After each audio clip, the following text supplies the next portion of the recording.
Hello everybody, I am Snail Comics, your DM, and I apparently have a massive echo. I would like to apologize for that.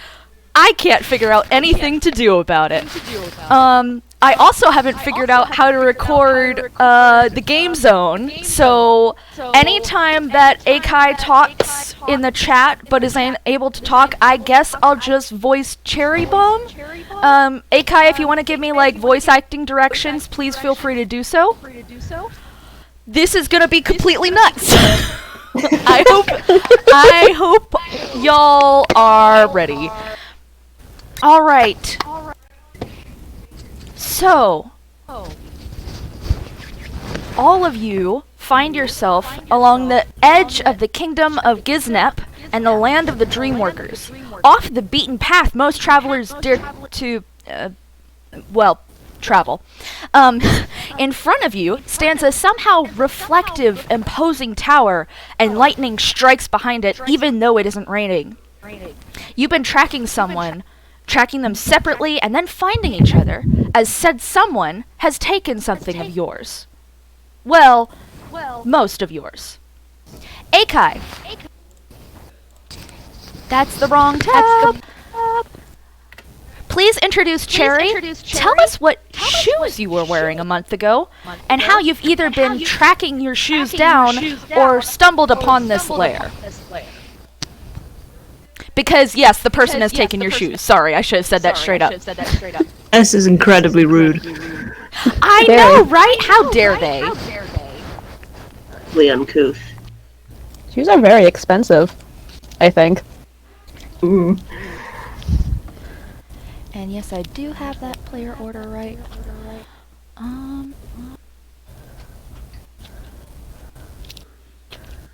So, right. I might as well get some of this, the order out of the way. In general, we're going to be going from Akai, to generic, to Modmad, to Uni. With me popping in as applicable, and I'm going to be a little stricter on character talking order than I might be in other games, because we really can't talk over Akai, because that could be really easy in a game like this. So just keep that in mind. I'm not going to send you to the choker or the coffer or anything if you guys talk out of order, but I will probably be working really hard to make sure that I correct you if I do. Cool. Fair enough. Just one question. Should we be doing, and should I'm sorry, I don't know how to say that, be typing in the game zone part? Yes, that was my bad! We're just, hang on, 1 second. Akai, please just copy paste into the game zone. It's fine. Don't worry about it. Okay, I just technical delays. This is a song for technical delays. Get some elevator music. Good. Alright, let's see how well I voice Spinel. Again, please feel free to offer corrections. Cherry was wearing a basic pair of boots. She's kind of peeved she has to walk barefoot now, but until another pair comes her way. I think she tried to run after them, but she couldn't get a good look at where they went, so she's just been wandering until she reached the place, lol. Good, bad? The extra lol just added it. Alright then. So, generic. Please introduce Miss Tori. Tell us what shoes. Wait. Miss Tori is a moth and doesn't wear shoes. Tell us why she came to join the party or search for other people's missing shoes anyway, then. Well, should I type this out and or just say it? I think it would make sense to just say it. We just need to make sure that we don't talk over Akai. I know that Maud sometimes struggles with using her hands, so I'm trying to let her just use the chat for roles, so I figured I'd extend that courtesy to everybody. Okay, cool. Miss Tori does not wear shoes. She doesn't like shoes. Really, all she was walking around and saw a bunch of people coming up all separately, together, whatever, and was like, oh, friends! I want friends! I've been wandering for hours around with no one around. So she decided to just go up and just put herself into the group. Why not? They probably won't even know that I was never there. I'll just sneak in and pretend like I was always there. This plan will totally work.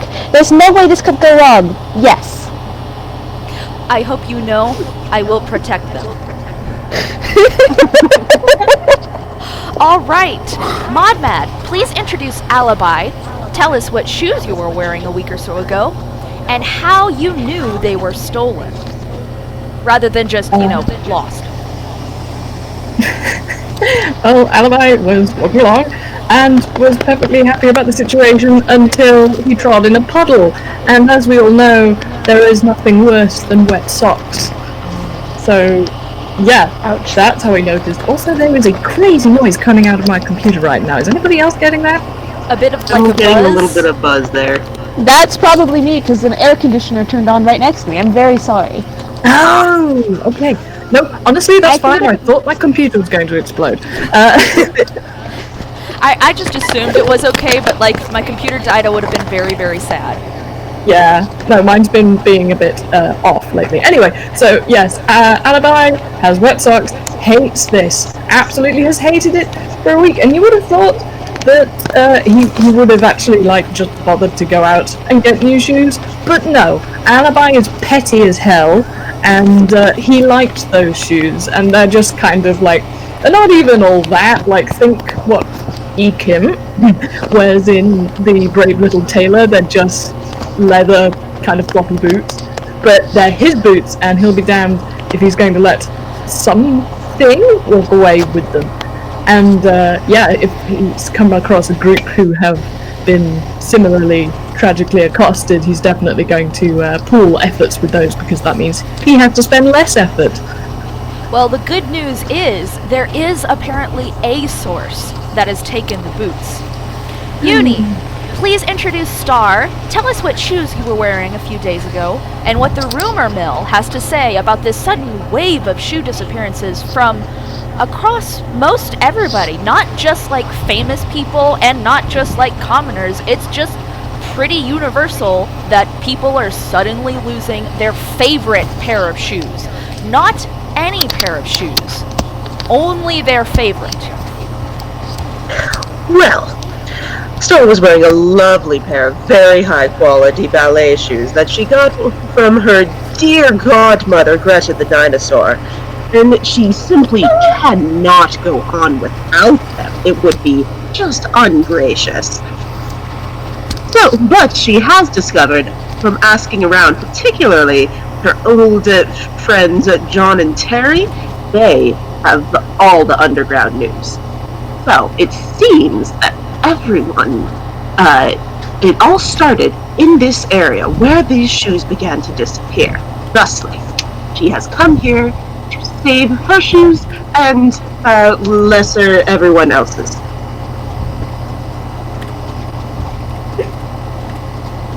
All right.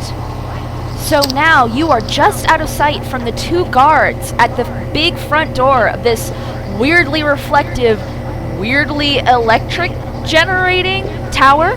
A worn duo of a duck and a rabbit who are arguing mildly in Toonkind language, so they're kind of throwing pies a little bit, but they're not exchanging blows in other forms, so surely it's fine. You are in the underbrush and currently unseen. What do you do, considering that at least Starr, knows that this is at least a good chance of where the shoes have gone? Akai, please start us off. What does Cherry want to do? We need elevator music to fill in the typing space.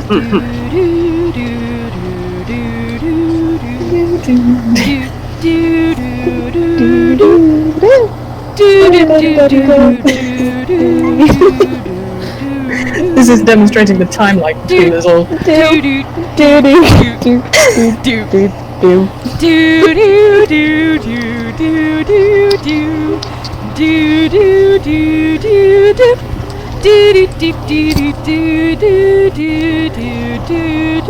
do do do do do do do.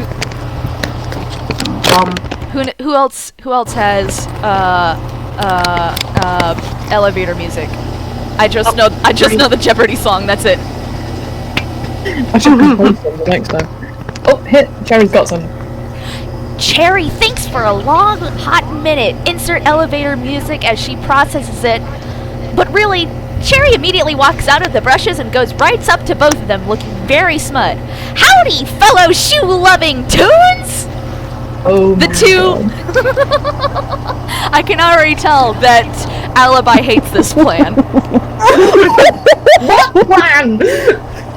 The two turn and stare at this really rather unusual but strikingly appealing tune. If y'all haven't seen the design, it's just, it's chef's kiss. It's very good. And they're both immediately in the guard position of they totally fell out of it while they were throwing pies at each other, but now they're in the guard position and they're shoe loving, ain't never heard of no shoe loving. You always say you ain't never heard of no shoe loving. I don't know what you're talking about. Nobody loves shoes here. And they immediately go back to their argument. You get the sense that any more direct motion is gonna break the moment of the gag. So now that you're in front of them, people who are trying to keep people out of the tower, what do you do again?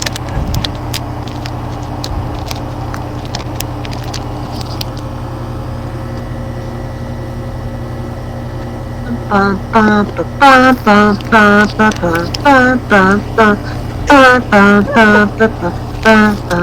loving this beat. No, keep going. That was great. Really good, yeah. Loved it. Oh god, I only know that first verse. I don't remember how the rest of the song goes. We could just keep coming up with songs. Just do. Oh wait, they're back. I don't suppose I can use my rustic hospitality with these guards to chit-chat? Or would this be a charisma check to convince them to take a break to continue their argument? So, real quick, let me double check what your rustic hospitality says, because I only know it from Magnus. Yeah. You can Common people are just generally really nice to you, but if they're hired goons to keep you out, it may be a bit of a stretch. Okay, so I will say that they're not actually alarmed that somebody has, found them in their secret lair, but they're not gonna be inclined to let you in. So if you would like to make that charisma check, go ahead and roll for it, babe. Can we help by smiling and nodding? That would give them advantage. However, the one thing is that will require you coming out of hiding. Currently, Cherry is the only one that's interacting with them. So if their plan goes bad, you can try a different plan. But if you come out to help, you can improve their roll, but also you give up the element of surprise. Okay, well, you know who's gonna stay in the bush. Tell me. Use your words. Alibi is going to suggest with message to the other two, because that's a cantrip and I can do that, so I talk to them with my brain to suggest doing, helping them if they really want to, because I'm not moving. Oh my goodness! They did... Oh, no, they rolled without the D, so that doesn't count. That's unfortunate. It looked really good, y'all who can't see the chat. It looked like it was a natural 20, but instead it was just adding the number 20 and 2 rather than rolling the 20 and then adding the 2. Wait, the dice pot's a calculator? Yeah, it's that's really 9. cool. So that's a 9. If somebody wants to help, I will let you re-roll, but again, it requires sacrificing your moment of stealth. I'm trying to think if that's too out of character for Alibi, and it is, but it's GDC. GDU next, really. Generic, would you like to pop out and help Cherry with their convincing act? I think yes. Just this Tori just like pops out and it's just like they're just in the bush. They're just going, just like putting up a thumbs up. It's just like yeah. They look enthusiastic at least. You know what? Yeah, this is good. You know what? Which among you has a higher charisma? Because I'm going to let them do the second roll. Either Generic or Akai, whichever of you has a higher charisma, just because I said so. Don't worry about it. It's fine. Oh wait, what's Akai's charisma? What's I should probably have the other character sheets up, honestly. Maybe a little bit, because your charisma's pretty dang good. Just saying.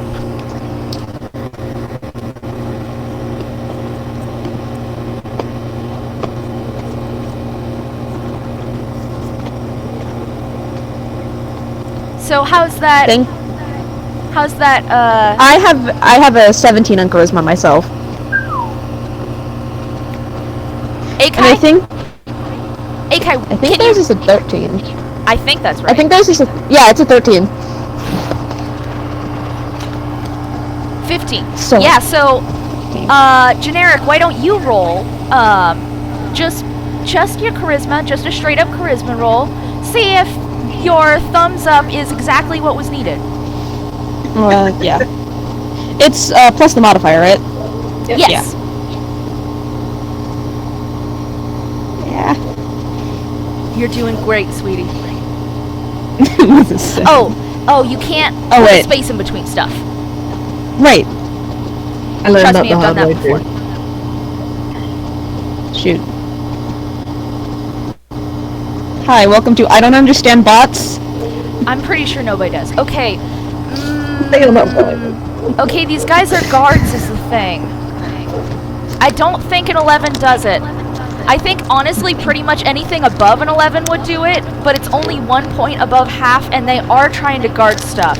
So, now they, like, sort of shift and are like, wait, now there's two of them. Like, with the one, it was, like, fun and games, but now there's two of them, and there's two of us, and they kind of, like, look at each other suspiciously. So, I'm gonna say, if Modmad and Uni would like to get one action off to try and dissipate the situation, you can do that. Otherwise, you can just straight up roll for initiative and have Modmad and Uni roll stealth for whatever it is, the surprise attack round. Because you guys are fully hidden. The choice is yours. That's a lot of pressure because, frankly, I'm inclined to use a spell, but I'm not sure if that would require, like, initiating a fight necessarily, but it depends how badly it goes, I guess. It's entirely on how badly it goes. You're completely hidden at the moment, so they can't, like, anticipate you. They just know that, like, there's a moth in the bush, and, surprisingly up front, but still curious, cherry bomb in front of them. Okay, let me just, figure out how to cast this, because this definition of the spell is really unhelpful with telling me, like, what I have to roll. Oh, there it is. That. Oh my god. They should put that, like, separate to the description of the spell. Yes, please. In Ho. Yes, That's yes, so yes. stupid. Anyway, yeah, so... Oh god, I've forgotten what it is already. Talking and typing at the same time. This is not something they teach you in school. It should.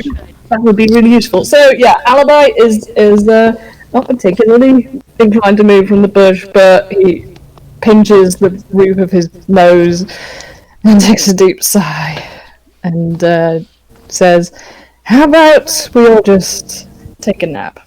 And he casts sleep. So he's casting it directly between the two guards, and so the rule of sleep is basically, so I've rolled 5d8, and that's how many hit points are affected and are sent to sleep. So going from the enemy with the lowest hit points, they pass out first, and you take away hit points after hit points until, like, all of the enemies are asleep. So if they both had 10 hit points, they would both be unconscious right now because I rolled a 20. So how did that go? It went very, very, very well. You now have access to the tower, and I'm going to show you guys my incredibly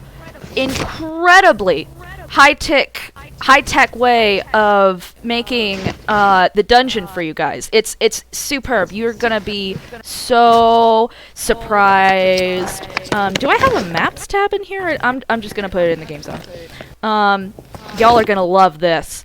I'm excited. As am I. It looks like this. I'm on the edge of my seat. So those two circles are the guards. I love you, Snow. I love you too. So you currently can't see much in, but the two guards are like super passed out. Like super passed out. You can see a little bit into the tower now, and it's got this very strange way that it was built. It's like everything is on a diagonal, even though the main part of it is square. And you can't see what's past the corner of the diagonal. You can only see what's in that little hallway. And currently there's nothing. Okay. Nothing in the hallway. What, pray tell, Uni, do you do? Well,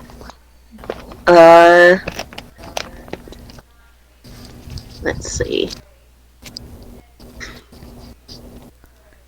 Alright, I just had a major brain fart. You are super fine. You currently even are technically still in hiding, so you could just not join the adventure and just tootle off. I would be very, very sad if you did, because I'm super excited for Starr, but technically... She could if she wanted to. But no. No, she will soldier on ahead, just like her lovely uncle Altwin Incept. No, she will emerge from the bush because it seems like the guards are asleep, so no need to be amongst the dirt anymore. Filthy dirt. Just It's dirty. mussing up her dress, and she sort of picks a few twigs out of her tail as she heads up to the gate, and it's locked. No, actually the door is open because there were guards guarding it. Guards that are now completely passed out because of a single spell. They weren't very welcome. good guards, but they were guards, and so the door is unlocked. Well, let's say that we head in then. That seems like a plan. Do you go past the bend of the hallway? Well, she's not planning on doing all of this by herself. Are others following her? Well, everyone, are you going into the hallway, or are y'all just standing around and avoiding the adventure? 'Cause I will pull you in. I'll do it. Don't test me. Yeah. Alibi's following. Yeah, so is Miss Tori. All right. Now I ask all of you, are you going past the turn in the hallway? Anybody? Is like the light reflecting inside? It's And inside That is a good question. I have not yet painted a word picture for you on the inside. It is surprisingly reflective. It's not quite a mirror finish, but it is weirdly reflective. You can't even identify what material it's made out of, because it's just kind of reflective everywhere. It's still very geometric. So, it's still, walls and stuff, even though I've mentioned it's at weird angles to everything. But you keep on, seeing yourself out of the corner of your vision and being confused and know, no, wait, that's actually Starr. No, wait, that's me. It is very confounding. Not quite to the point of, utter confusion, but maybe to the point you wanna, I don't know, roll a perception check or something. Yep, sure, we'll do that. Yeah.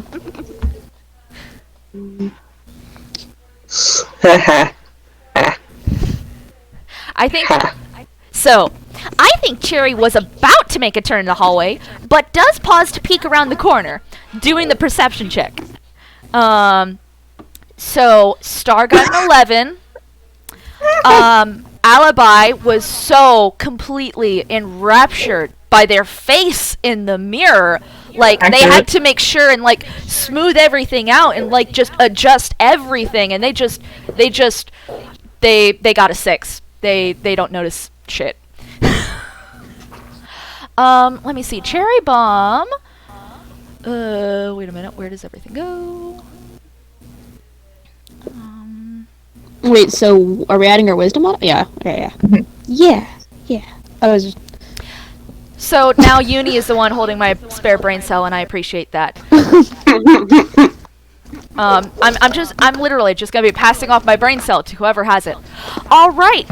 So, Akai, as you peek around the corner, you see nothing much, but generic. As Miss Tori peeks not around the corner itself, but at the reflection reflecting what's across the corner, you see 2 figures. They aren't clear enough that you can see anything about them, but it's just a different color in, like, figure Toonkind shape than any of you are. The colors, they just don't coordinate. It's a bit of a mishmash. It would have offended Uni, honestly, and Starr, except for the fact that they didn't notice it. So, I believe you have enough time to warn Akai and Cherry before... I'm just going to keep calling people by their names and then their character names, and I'm so sorry. I believe you have enough time to pull Cherry back before they keep moving forward, but Cherry's going to need to actually be informed in order to not walk into an ambush. Yeah, Miss Tori is just gonna try and reach her and be like, you know, those 2 shapes they're not good shape. I know not a good shape. Those are not good shape. Maybe we should stay away from the really not good shape. Let's not go to the bad shapes. All right. Do I roll something for this? No, you don't have to roll to convince a party member. Akai just has to decide how Cherry reacts. That's the fun part. Oh boy. I find it ironic that the literal moth is the only one not too distracted by all the shiny lights. It's not necessarily lights, it's reflections. It's the way that things are warped. It's not necessarily the lights. Don't worry about it. Also, I absolutely already love Miss Tori. I'm so She's glad. delightful. I'm so glad. Alright, I think it's already time for a strategy session then. Let me just pull out my camera and give you another high definition picture of what you're seeing here. Boy. The highest definition, y'all are gonna be so impressed. I probably will put these, like, temporarily in the thumbnails because it's just so impressive. So this is what Miss Tori indicates. 2 dudes.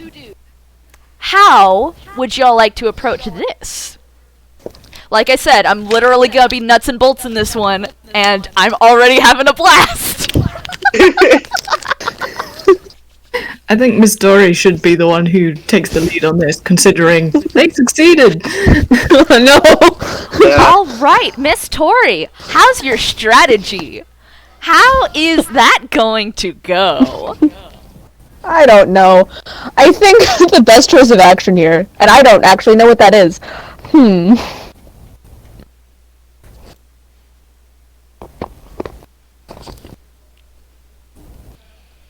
Hell, I did that to deflect responsibility off myself. I was very impressed. It was amazing. What I'd like to have, I'm gonna ask, Character voice. character voice. What if we throw something over there? That's like, so that they focus on that and we just go in behind, like something shiny. I get distracted by shiny things. I really like shiny things. What are we doing again? You, my dear, and Alibi puts a hand on her shoulder and pats her approvingly, are coming up with a marvellous idea. I haven't got anything shiny, but... And he snaps his finger, and fingers, not snaps a finger, that would hurt a lot. And another hand appears in midair because he has Mage Hand as a cantrip, so he can just do that. So it's like a floating cartoon hand, and Alibi says, I could go and tap one of them on the shoulder with this. Would that be an adequate distraction? I do think that would work. Yes, And they look like very smart shapes. So. Well, if we do that, are we just going to get a better look at them, or what are we going to do? Hit them on the head? I have no clue. I don't even know why we're here. You, squirrel with the bushy tail. Starr, was it? Yes, it was. I'm sorry, I nearly missed you. You have such a mysterious look going on. It's, easy to get distracted. I'll try to take that as a compliment due to my enigmatic personality. What would your plan of action be? And he's looking pointedly at the fact that you are carrying large weapons and the fact that he is not. Well, to be honest, I am rather miffed at these individuals for taking my lovely shoes. I don't see why we can't be somewhat civil about this. Of course, if, say, they were perhaps distracted, maybe led to believe that one of the others had bumped or nudged them, it would serve as a good opening for us. Oh, I like that very much. Okay, how about Ike? Because someone has got to tell me how to pronounce that, because I'm just saying Ike, like Popeye, every single time I read that name. He's my dear sailing buddy. Okay. I feel like you know him. Oh, marvelous! I'm so happy for you. So Ike, just to double check. We're getting name confirmation, y'all. This is very important stuff. Yeah.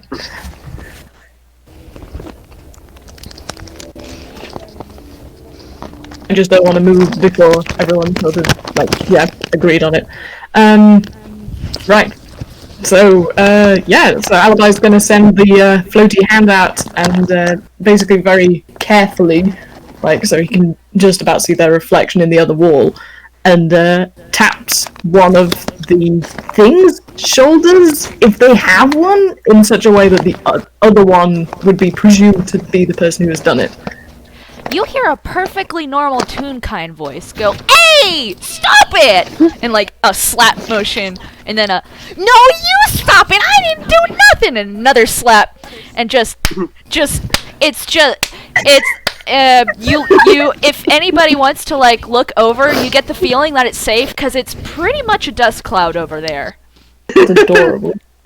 They're not hurting each other, but they're thoroughly distracted.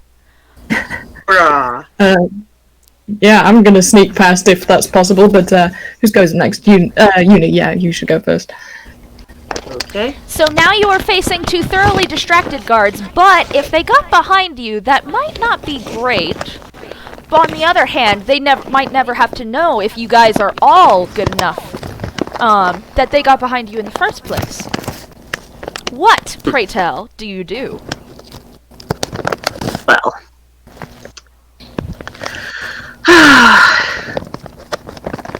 Well, with such a thoroughly all going on, I think that Starr will do her best to skirt around this. Wouldn't want to rip her cloak. So... Of course not. Please, make a stealth roll. Damn it!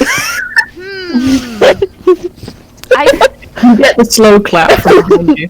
Okay, I'm afraid that even with them distracted, a 9's not gonna do it. So they, like, she is wearing pretty heavy armor. It tracks.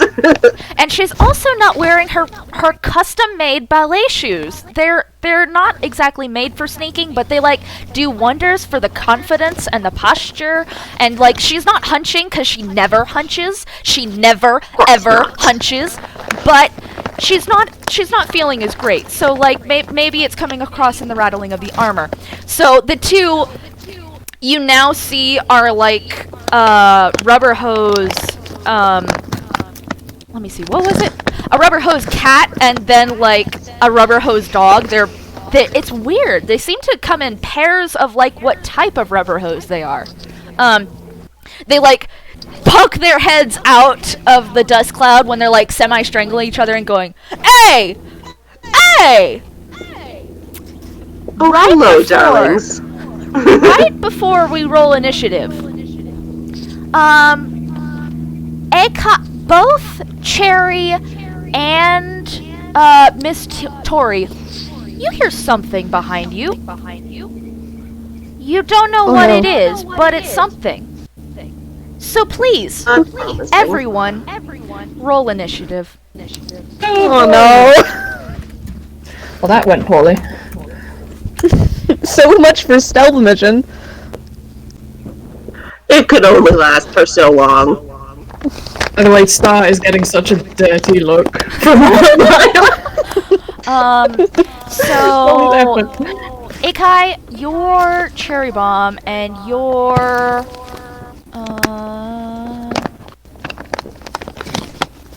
initiative is +2. There we go. All right. So we have 17's pretty good. Dang it! Now I have to do math. Hold on, guys. I'm writing down numbers like a Dumbo. Don't worry about it. It's fine. It's fine.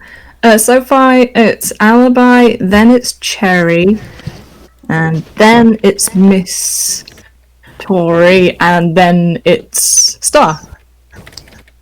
And now I have to roll for, these are the ways that we figure out the stuff. These are the ways that we figure out the stuff. Everybody ignore. I find this so difficult when I'm DMing, figuring out what it does, so this is kind of comforting to hear. Everybody please ignore the silent murmuring because we're trying to figure out where the heck they have their little bonus. They only have bonuses in stealth, which is weird because they don't stealth, so whatever.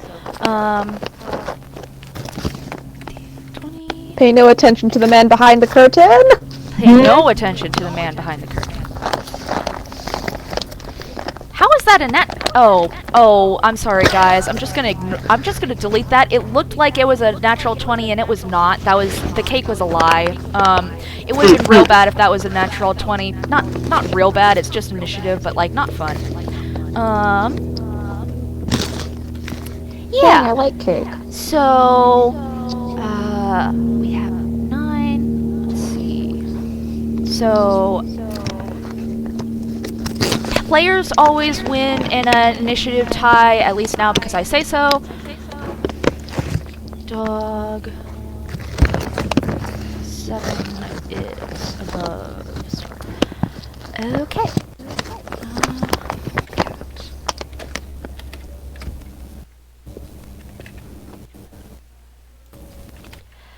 Give me one more second. I'm almost done, you guys. These are the jokes. These are the jokes. Hey, I might actually get a chance to use my editing skills and for once actually cut some dead air because oh boy is this some dead air! Sorry. No, that's not you, that's me! I'm the one who's doing all this. Okay. So, Alibi. You are currently unaware that there are other noises from any other places. You just see that Starr has bungled your wonderful plan, and you're very miffed, and there To be are... fair, she's the one who made the plan in the first place, so it is her prerogative. I'm not sure if Alibi sees it that way, but if it makes you feel better, Starr, that's okay. It's okay. That's the argument she's gonna use if he bothers complaining. So Alibi, you're up. There are two Toonkind in front of you, which are blocking your path, and currently they're still like falling out of the dust cloud, like still semi-strangling each other, but like trying to get out of it because they're like, no, we have a job to do. I'm tempted to go for just straight up exploding them, but you know what? That's just not his style. So the last thing you see is that Alibi is still looking at Starr like, you complete, but it gets cut off by a drum roll and a spotlight. And you hear, ladies and gentlemen, it's time for your favorite game! And out of nowhere, a giant pair of hands come and slap him flat from either side, and then there are a pack of cards between these two giant hands, and they start shuffling. It's time to find your alibi! And they deal 4 different cards that all have alibi on them as jokers, and then pop, there are 4 alibis because he has just cast mirror image on himself. So now there are 3 illusory alibis, 1 real alibi. Have fun guessing which one that is. And yeah, they're going to be a rough team in your patooties. So for his bonus action, he's basically going to start dancing around and distracting these 2 enemies. So I think that means that it's someone else's go now. Alright, next up will be the dog. First, yes, I will make all the jokes I want. In case anybody's wondering, I just edited the initiative list to say alibi, then dog, cherry, Tori, cat, Starr. So the dog is not like particularly smart, but they know that like intruders are bad, so they're like, look 1 second at the fact that there's like definitely a sorcerer among them, and then they see them like turn into 4 sorcerers, and they're like, so let me see. We know that Uni is close. I would say everybody's probably further away, so I think they just straight up use Scimitar and attack Starr. That's gonna be a +4 to hit.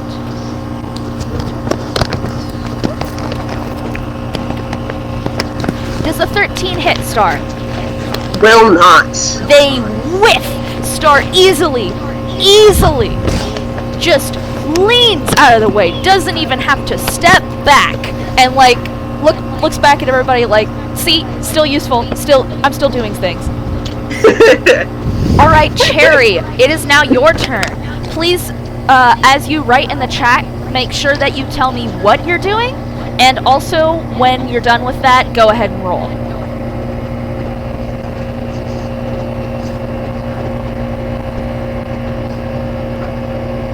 Oh, we should do the music thing, huh?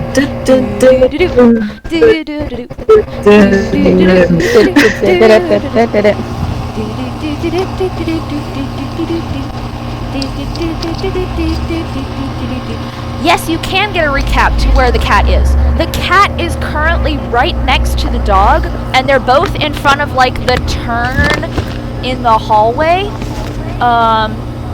They're in the exact same area they were when I took the picture a minute ago. I will also pin that picture, so you can now just look in the pins. They're still right there. Starr is the closest to them. Alibi is currently dancing around, being completely distracting. But none of them have like gone for jumping on Alibi yet. The cat's still like hissing at the dog, and the dog's like, come on man, we have a job, it's a job, I know I whiffed, but come on, job.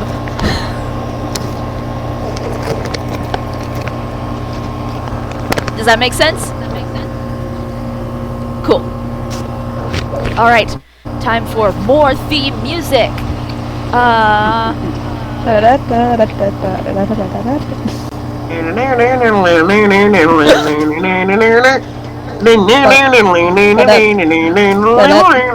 Shut up.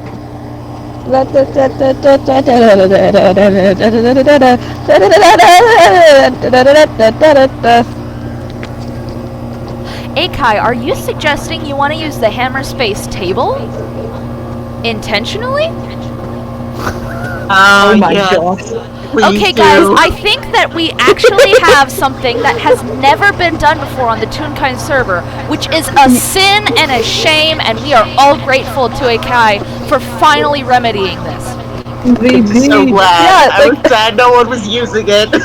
From the very, very beginning, yes, I will be putting an image in the video thingamahoozy.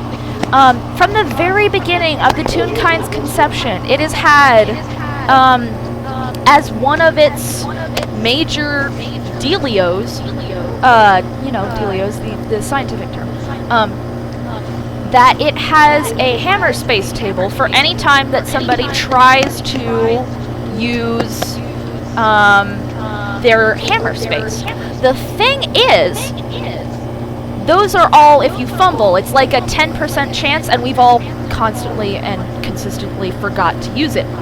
Akai is currently intentionally trying to fumble, and I'm going to 100% allow it, by the way. Go ahead and roll your hammer space fumble, and just pull out something and see if it's useful. That's a D20 to see what you get. I'm even going to say that's not your turn. You can do whatever you want with it. That counts as like the bonus action thing. Don't worry about it. It's like a huge moment in history right now. Yeah, we can't let this happen. Someone's actually using one of the main mechanics of this race. What? All right. So Cherry pulls into her pocket and like scrounges around for a little bit. Everybody, of course, waits the appropriate amount of time as they like scrounge around, because like everybody knows how hard it is to find stuff in hammer space, man. Come on. So scrounge around and they pull out a step ladder. Nice. It just like keeps coming out of their pocket, so it's like that scarf joke, except when it ends, it's somehow the still exact same size of a normal step ladder. It's just like for the gag. Everybody knows it's for the gag. You honestly get a decent clap from the dog and the cat. They're like, "Oh wow, something just happened that was historically very relevant, and that was also a good gag." So like, good on you. Good on you. All of the alibis clap too. All right, Akai, what are you going to do with a stepladder? Oh, right. One other thing. Everybody make sure that you have inspiration marked and that you use it. If you don't use it by the final boss fight, I will remind you, because I've consistently forgotten to remind people to use their inspiration, and that's the whole point of doing these one-shots. Use your inspiration. It's an instant nat 20 even after you've rolled the number.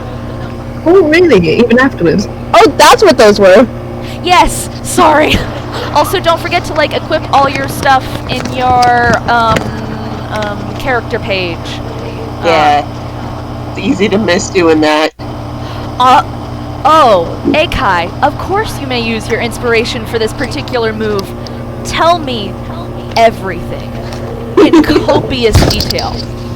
And honestly, nobody's like directly engaged with them yet, so like, if you wanted to hit 2 at once, I wouldn't stop you. And that, is a natural nat 20. Y'all are making me so happy right now. I can't even tell you guys. This is very good. You can tell there's a lot of soul in this game. There's just a lot of soul.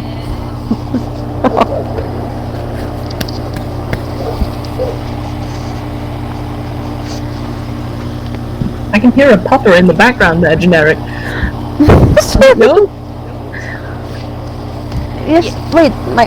What? Have you got a dog? I can hear a dog barking. This is not a complaint. There's no dog back here. Really? I mean, I do have a dog, but she does not bark and she's trying to steal my food. Good for her.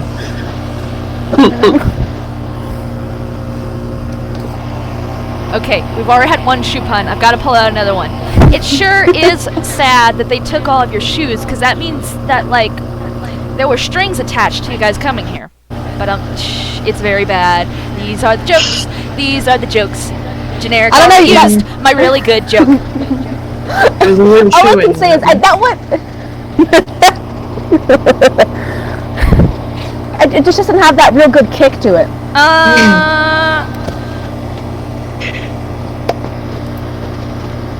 Alright, so the plan is Cherry is gonna see them in the reflection, and she'll kinda use the ladder like a lance. She'll try to ram it right through the cat around the corner, just so it's trapped by the two pieces of the end of the wall.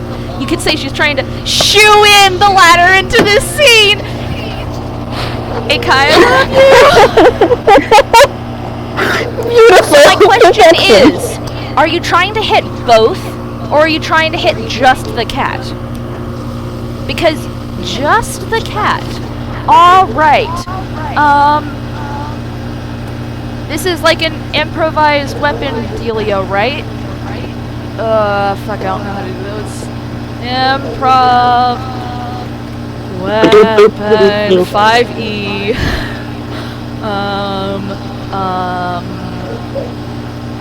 That punch is pretty, like, hefty. Like, that'd pack a punch. So, that's not helpful.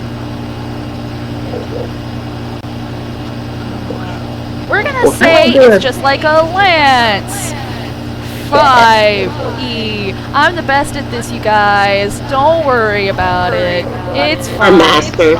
Okay, so that's 1d12, which is natural 12 at this point, of piercing damage. Can't just steal all the thunder here. Yeah, you can. Don't worry about it. How much health do they have? Yeah, so the cat is like skewered into the wall, not through them, like by the trap. But like they hit their head on the ladder, and then they're like blowing a little bit, and like they are completely out. They're like the Toonkind kind of concussed. It's not like permanent brain damage. It's like they're out. So you have successfully, with your ladder trick and solving my ladder puzzle, taken out one of our two guys. Alright, next up is Tori. We still have the dog around. This is true, but I'd like to. I think Tori would be more focused with the noises she heard behind them that no one else seems to have recognized before, because that could be bad later on. So, would you like to make a perception check? Yeah, I think the perception check would be just roll a perception check. See if. And I'm gonna say that this doesn't count as a turn because I'm just seeing if you get higher or lower than your passive perception. That was what I based that on, by the way. Actually using passive perception check. What am I, a DM? Oh. Huh. Okay, so you don't hear anything else is the weird thing. Like there was something behind you. Probably. You're not even sure anymore. So what do you want to do since you don't even know if there's anything behind you anymore, but there's like this dog that's definitely in front of you? I think all the cat's out for the count. Just the dog. There's still the dancing alibis. I mean, you could like go back and use a different role to try and explore a little more. This is true.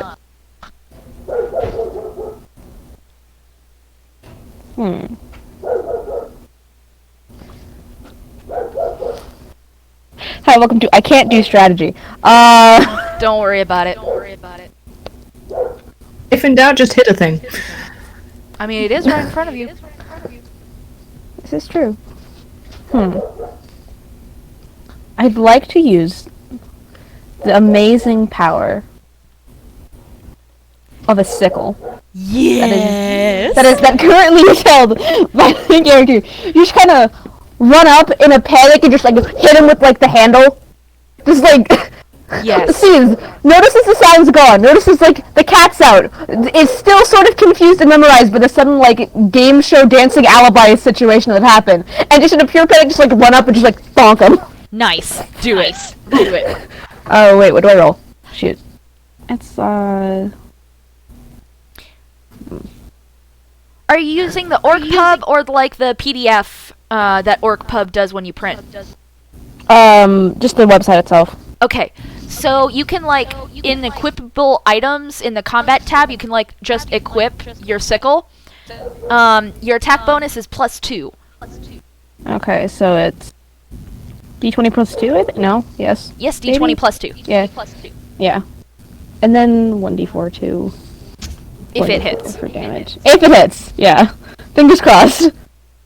A 12, I think they have a 15.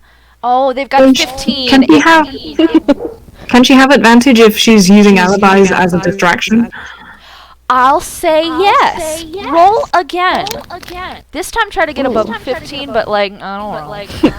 Hey, come on, man. I'm just teasing, don't worry. Dang it. So that's lower, so like you whiff once and you like make a valiant effort to like go for it again, and like you whiff even harder this time, so you just like spin around, and now you're like kind of solidly confused because like something was behind you and then something wasn't behind you, and then there's this dog that's literally just standing there, but you can't hit it, and there are 4 alibis. It's just everything's very confusing, man. Everything's just very confusing for you right now. Everything happens so much. I don't even know what shoes are!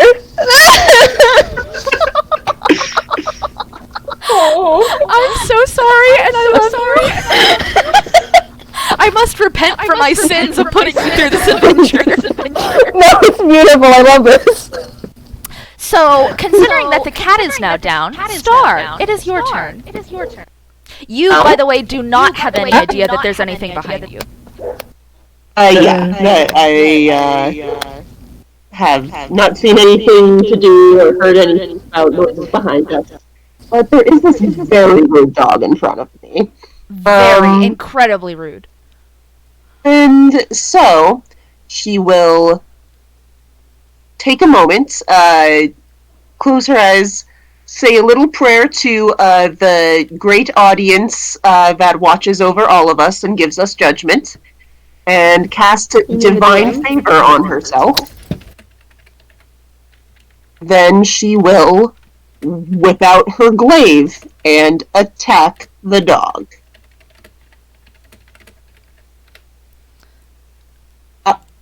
I just hit the wrong button. I've done that before. Boop, beep, beep, boop, beep. Yeah! A 16 will hit. Tell me, how much damage do you do?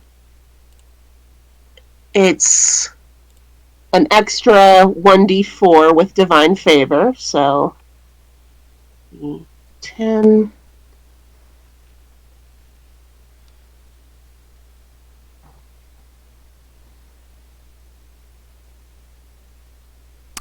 Seven points of damage in and of itself will exactly do it.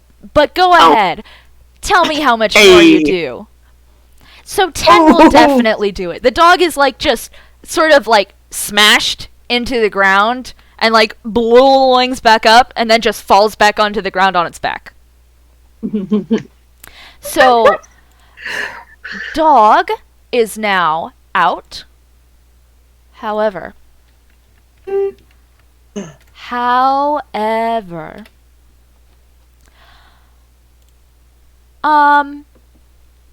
Cherry didn't react to it, but Miss Tori, you like, as you're like flailing around, you like sort of remember, oh wait, there was a reason that I was curious. You hear behind you, I told you that we needed some patrolling guards around here. Oh no. Yeah. And suddenly, from behind you, hang on, I'm using my very, very high-tech technology. Wait, which behind? Because I think is she still currently spinning? Well, that depends on how far she's currently spinning. but I think she stopped. behind like, the group, 2 Toonkinds are behind you, and unfortunately, that means that it's not Starr who's taking the brunt of the damage. Starr is pretty much completely behind,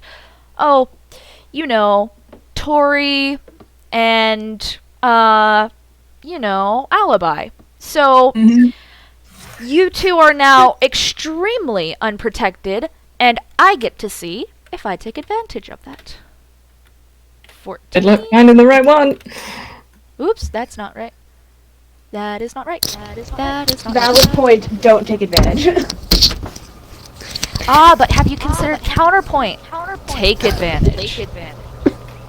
That's very good. You've got me cornered here. I do have you. I do have you there, don't I? I'm not aware.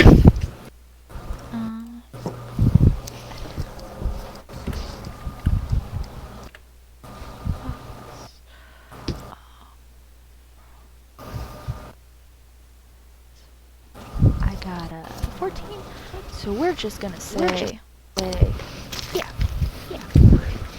Behind you, a fox and a wolf are like leaning on their weapons in the very extremely, we're totally judging you for thinking that we were so stupid way. But before they can act, they got just a little bit too confident. Because Alibi, you have about 6 seconds to react and do something. There is still 4 of you, but that doesn't mean that they won't get a lucky shot. So, what do you do? Yeah, alibi, an alibi, an alibi, an alibi. I'm going to take that chance. So, yeah, also, you scared him. So he whips around and basically goes, which translates as casting Chaos Bolt by accident, which looks great, because even if it doesn't hit you, it's going to be set off 4 times from 4 different alibis, so it's going to look cool. It's going to look cool but as heck. I do hope it hits somebody. How about that? A 14. Does not. Oh man! Hang on. Is it armor class, or is it like a different? It's called DC, I think, if it's an enemy. Actually, if it doesn't hit, I have a trick up my sleeve, which is the fact that I'm favored by the gods. So if I miss an attack, I can add a 2d4 to save that once every long rest. So I think I'm going to do that because I suspect I was close. You were very close. I'll just go ahead and give you that one. Hey. So that's an a pretty unnatural 20 will definitely do it. Woo! Tell me, what does it do to these wolf and fox? Are you trying to hit both or just the one? Which one looks meaner? Meaner. So the wolf is bigger and like less smart, but it also looks like it's somehow moving faster than the wolf. It's like than the fox. It's like picking up faster, so it seems like it's slightly more of a threat. But they are both like actually looking surprisingly intimidating. They somehow saved their big guns for the patrol going around rather than the ones who are like guarding the doors and places themselves, which is strange, but don't worry about it. These are like some serious dudes. So I would say wolf, but it's also up to you. You know what? Because of reasons which are a bit complicated, he's actually going to fire this at the fox. So I cast this amount of damage. I love reasons that are a bit complicated, just to be clear, pathetic. everybody. That's 7. That's rubbish.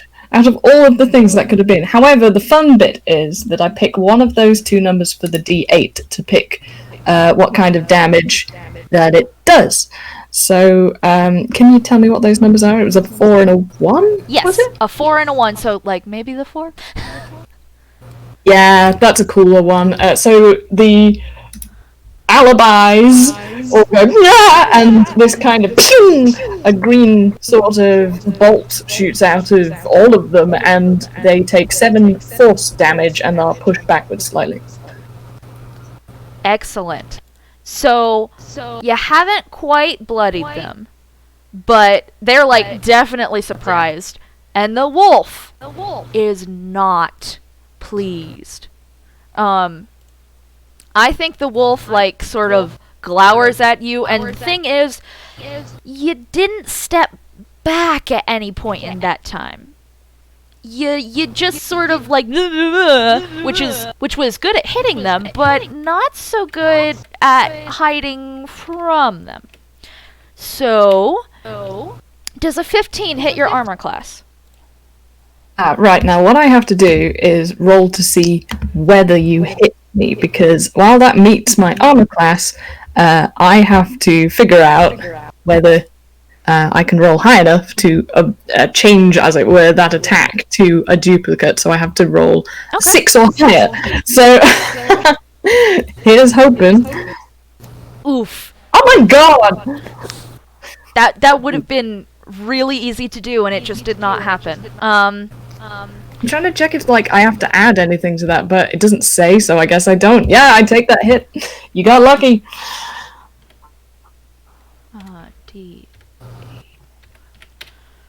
So that's gonna be 5 points of damage to you, Alibi. Yeah, that sucks. The wolf It's like not too bad.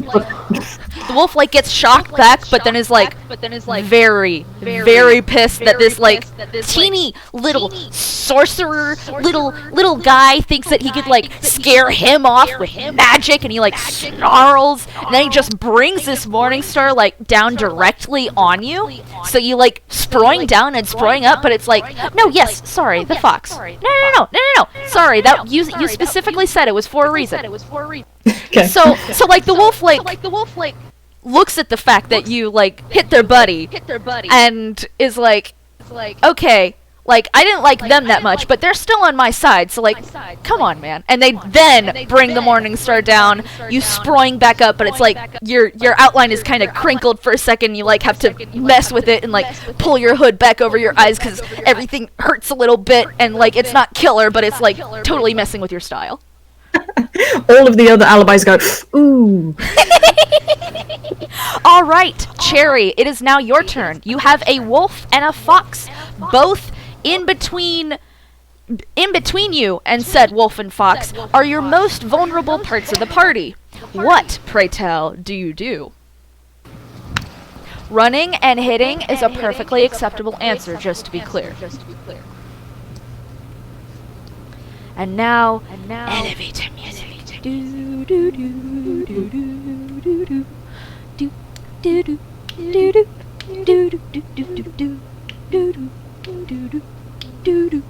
do do do do Keep being tempted to actually get something on YouTube, but I mean, like, there is non-copyrighted music. that's the thing. Anyway, your voice is nice. Yeah, but hang on, it's like Kevin not copyrighted. Kevin McElroy. Yes. Oh, here goes Cherry. Here they come. Cherry prefers action and protects those. Sorry, I almost forgot my character voice. Justin McElroy, please forgive me. Well, Cherry prefers action and protects those that can't protect themselves. So I think she's gonna whisk in front of the party and try to swing her sword at the wolf. Plus, she has a shield inherent. So roll for it, my friend.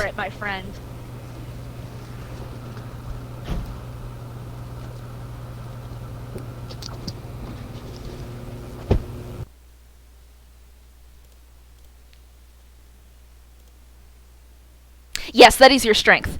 Alibi's dancing with cheerleader pom-poms. Go, Cherry. You're the best. If you can't do it, let's take a long rest.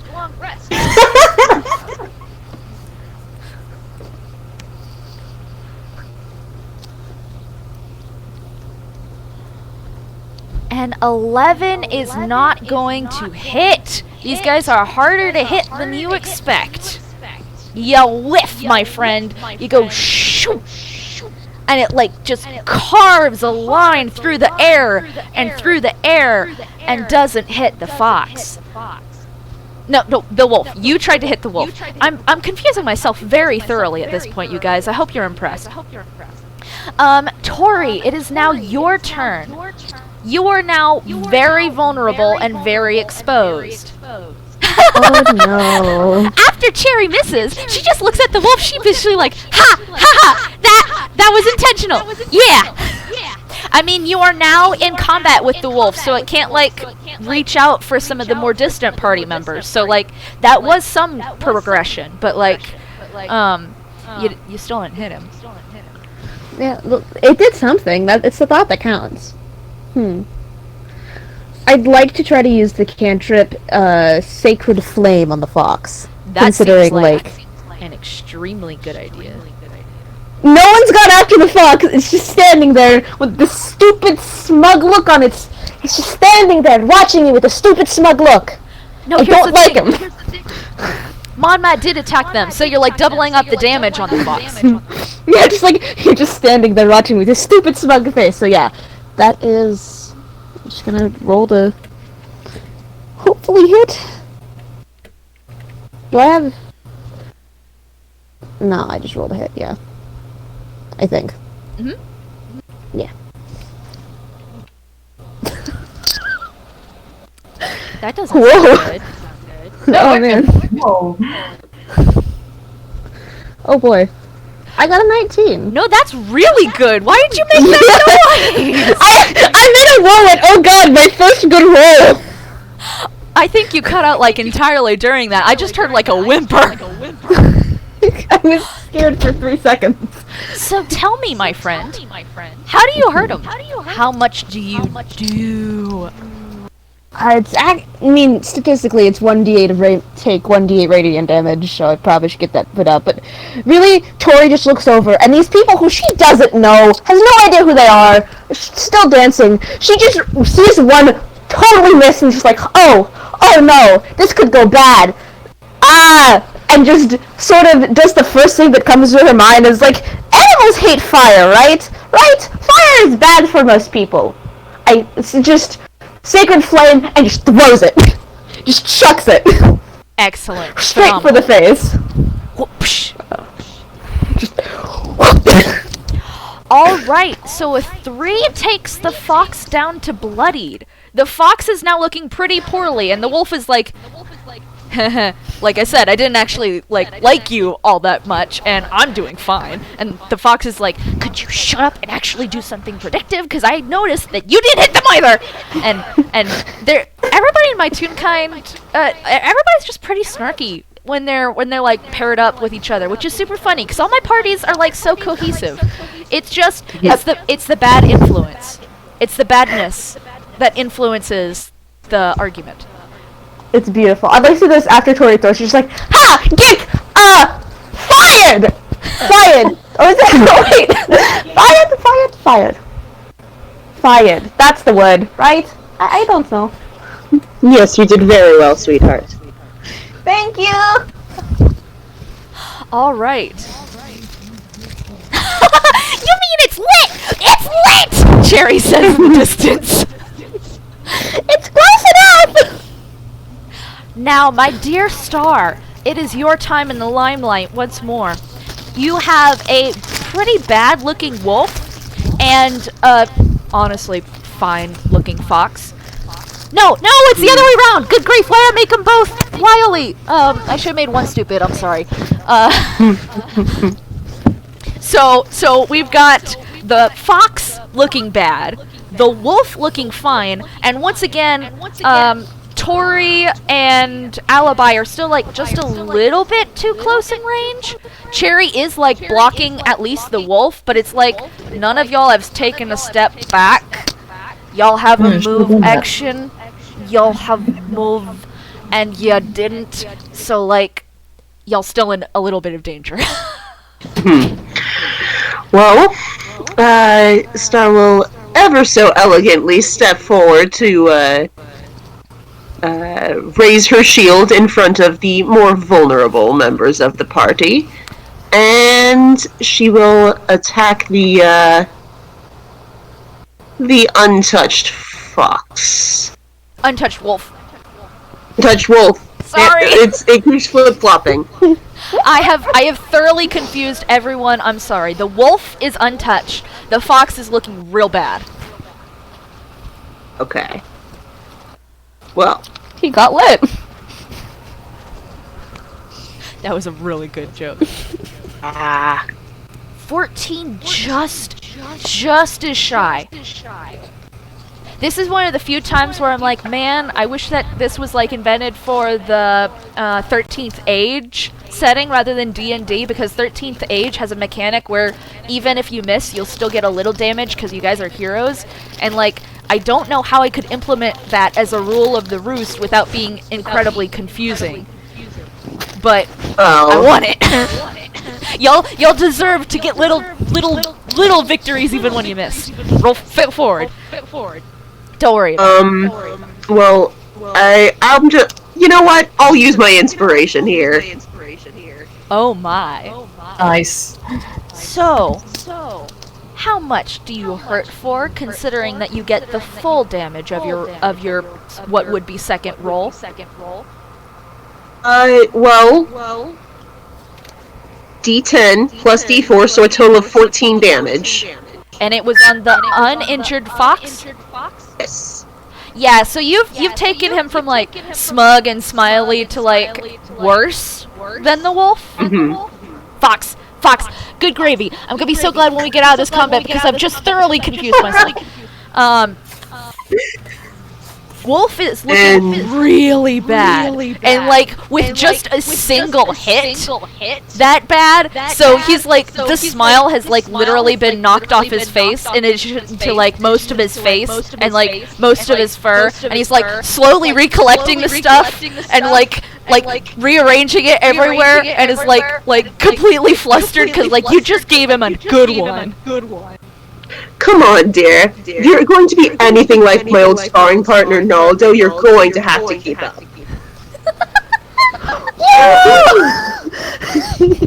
Damn drop!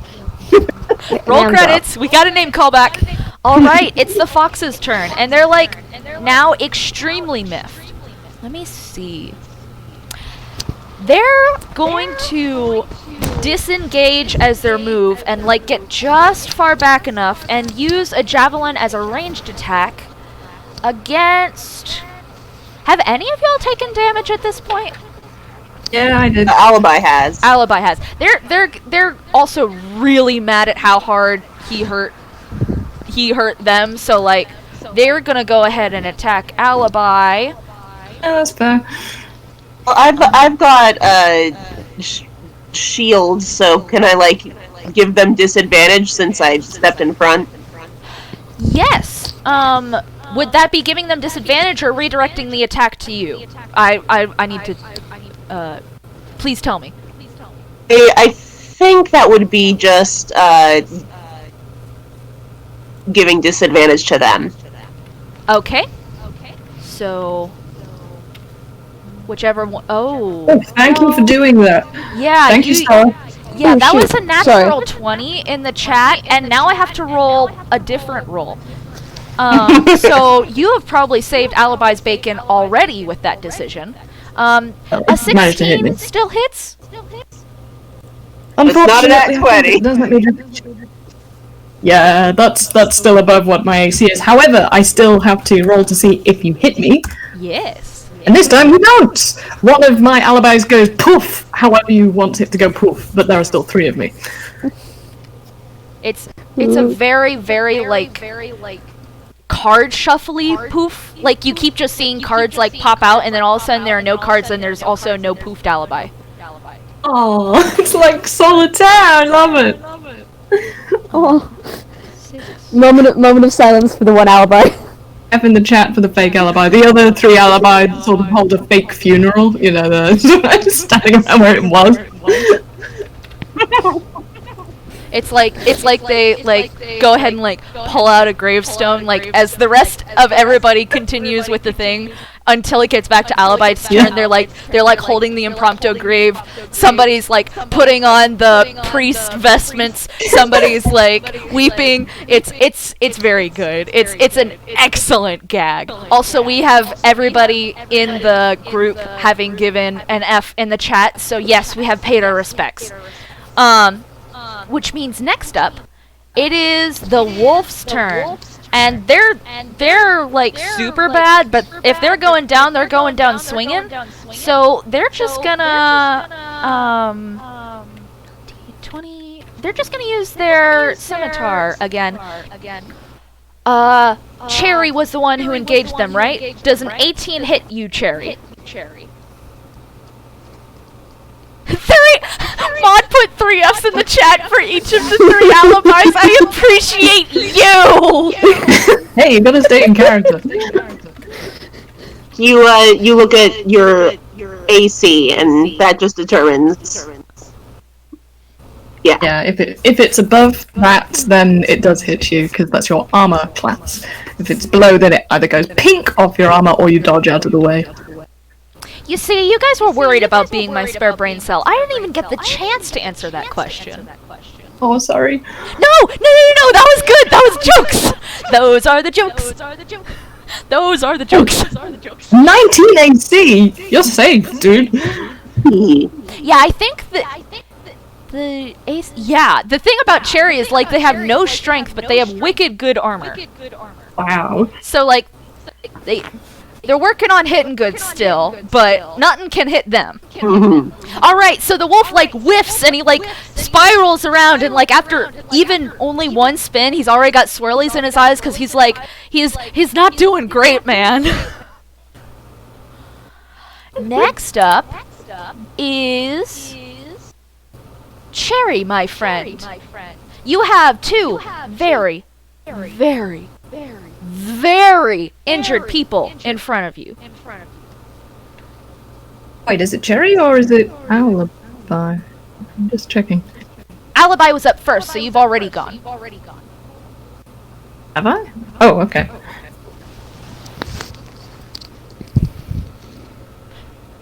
Right? I don't think Alibi went. Yeah, no, that's fine. I've got confused. There are so many characters here. Okay. My bad. Carry on, Cherry. Get them ass.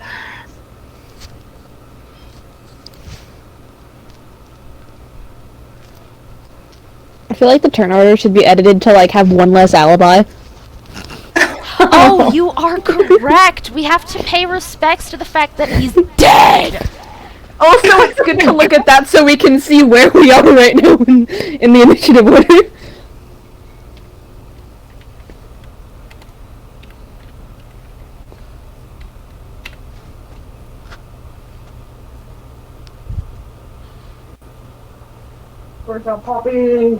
Time for another swing from the Cherry Master! Using their greatsword. The alibis get over themselves and cheer on Cherry. Get him! Avenge us! 8 does not do it. You gave Cherry a negative strength stat, my friend. That's not like the dice have been against you a little bit, but you also kind of led yourself up to that, my friend. But we're going with the flow. So Cherry like brings their great sword up and is like ready to mimic Starr with how they just completely smash this wolf, and they smash the ground beside the wolf. Next is Tori. Bless her heart. Cherry, by golly, she tries. They're just in the back clapping. You did good! You tried! She takes a beat and stares at the wolf like, I can explain! I'm just waiting for her to like utterly obliterate someone at this point, because she still does have her like inspiration.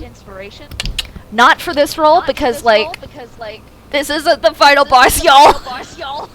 It isn't? I mean, it could be at this rate.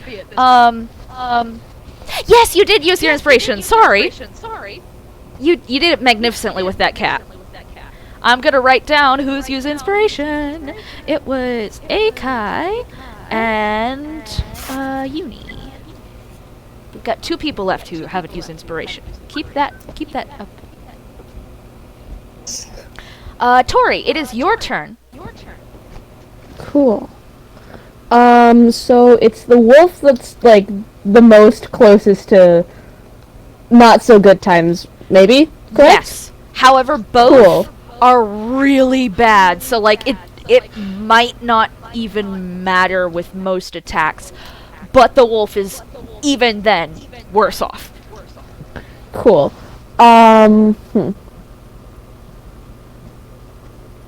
Yes. So I think Tori is going to try to go in with the her sickle this time, and just kind of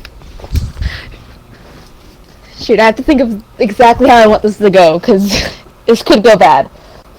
Or it could go good. With my luck with these rolls. You can do it. You know why? Because I believe in you.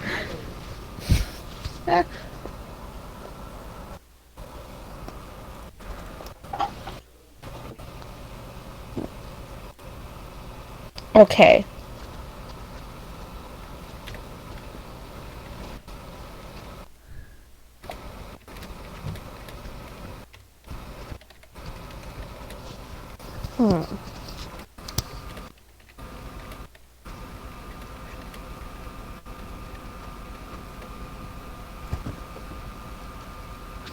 I think she's really just gonna kind of go up and just. I honestly right now just forgot what a sickle looked like. Not going to lie. So Happens to the best of us. Alibis have gotten bored and started playing Cars. Rude, I know, but sorry, that's these guys. Wow, great. Love y'all. Love all 3 of you. I was gonna say 4. Just kind of see if she can just like either just go straight for them, just like hit as best as she can. I don't think no elements of surprise at this point. Just like, yeah, this wolf, it's not too good. He's on his last leg. He really is. Like, just hopping on one leg. very much so. It's like it's already with that like cartoon bandage. Like he wasn't actually patching up himself. It just appears when Toonkind get injured sometime. So he's like literally on one leg because the other one is like raised up. She's gonna aim for the one leg that she still has. She's gonna aim for the other leg. Roll for the dice. Roll for the dice. Roll for the dice.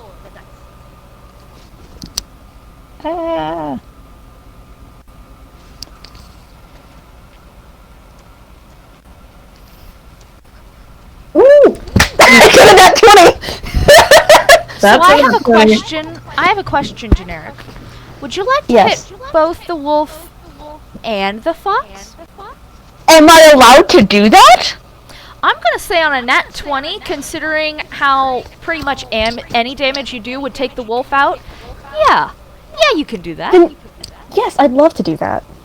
So, paint me a word picture. Play with me in this space. How does Cherry pretty much decapitate both of these 2 in one hit? So, Cherry... Wait, did you say Cherry or Tori? No, Tori, yes. I'm sorry. Tori. I believe I did say Cherry, but I should not have. I got confused. Miss Tori goes in and, like, throws back the cape a bit so, like, her moth wings, just huge moth wings, just, like, kind of come out, and she uses that as leverage just to go for it and go for, like, the one leg. And then she goes for the one leg, her own cape trips underneath her, and she kind of falls back, and then just kind of swipes at the fox as she's trying to get her balance to get back up. Total accident, in all honesty, but she still, like, kind of just, like, hits him while she's trying, like, to get back up on her feet. And she from nearly falling. She hits both of them, like real good. Like, yeah. I almost feel like poofed gem animation happens, and they're like not even there anymore. Like they got hit so good they were Team Rocket stratosphered out the door, which is like a slingshot away. They're just like ting ting ting. Looks like Team Wolf and Fox are blasting off again. Can I still roll my 1d4? Can I still roll my 1d4? You don't have to. You automatically have gotten that, my dear. That was enough to take them both out. Dang. Miss Troy just looks up and she's like, where did they go? Did I hit them? What happened? Alright, so you have solved my pincer move puzzle. It is now time to continue onward. Well, I must say, that was a great bonding activity. I'm glad everyone did such a wonderful job. Thank you. Oh, so am I. Oh, so am I. Oh, yes, I feel like I know you all so much better. And Alibi's just shaking hands with himself. So where did you get so many... I must ask, where did you get so many brothers? I think it's really cool that all of your brothers came out. The best part of this is the duplicates do last for like another minute, but then they're going to suddenly disappear. Where did your brothers go? Why are so many people just disappearing? Am I going to disappear? Oh no! Baby's first existential crisis. Oh. Cherry does a victory dance! Alibi comforts Miss Tori and explains that they were duplicates and that we might see them again. They did come in useful at least once. Alright. Kind of a rude name to call your brother. Leave it at that. Starr will give a brief just tap on the head to Alibi and heal him up those 15 points with a lay on hands. Or 5 points, I'm sorry. 5 points. It's kind of rude to call your brothers duplicates, but I don't have siblings, so I wouldn't know. Cherry mumbles, all of this for shoes! Alright, so you are now in what seems like a pretty empty hallway. You don't hear anybody else. What do you do? We're out of combat, so I can, like, take away, unpin, and go to the present, jump to the present. Welp, let's get on and get our shoes back! Cherry rushes in!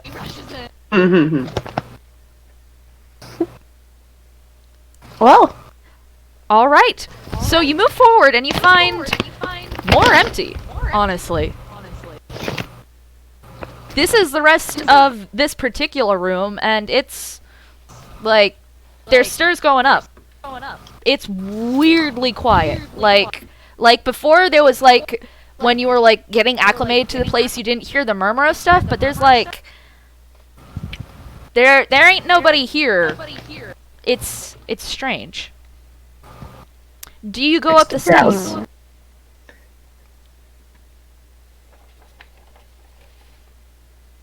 there's no other place to go.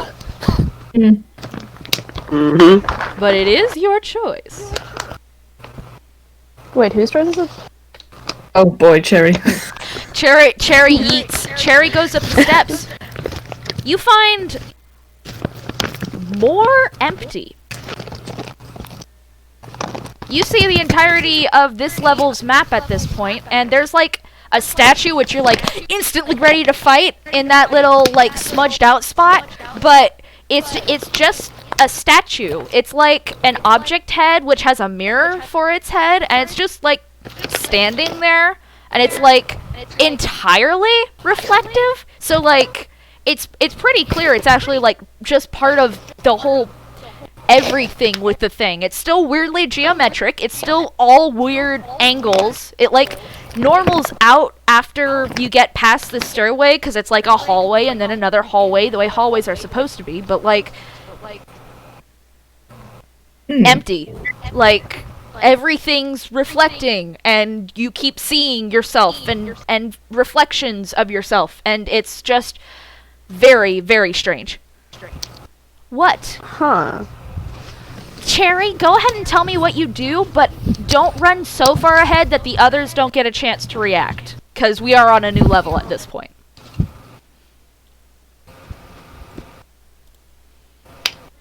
As a side note, Alibi is begrudgingly grateful for the heal. kind of has paid off the debt for goofing up his subtlety, but still, like...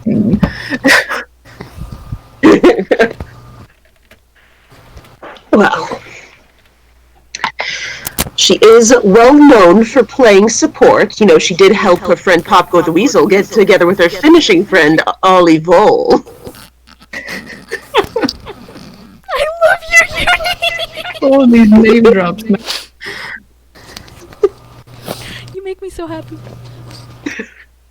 Hi, welcome to Callback the series. Isn't that like the entire Discord? Yeah, that's basically You got me there. this whole thing is about. Those are the jokes. Those are the jokes. Alright, go ahead and roll that perception check. Everybody else, how are you reacting? Do y'all want a perception check as well? Do you want to just like... Yeah, I got that it was the statue's chest. Go ahead and just roll that perception for me, baby. A perception chest. But hey, those are the jokes. Those are the jokes. I think actually Tori would like to roll.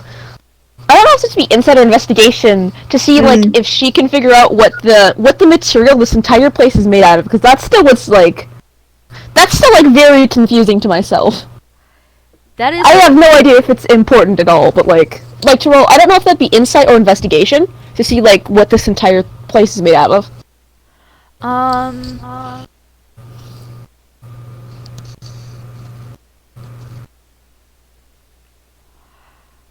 Yeah, Alibi's less about that and more curious about this statue.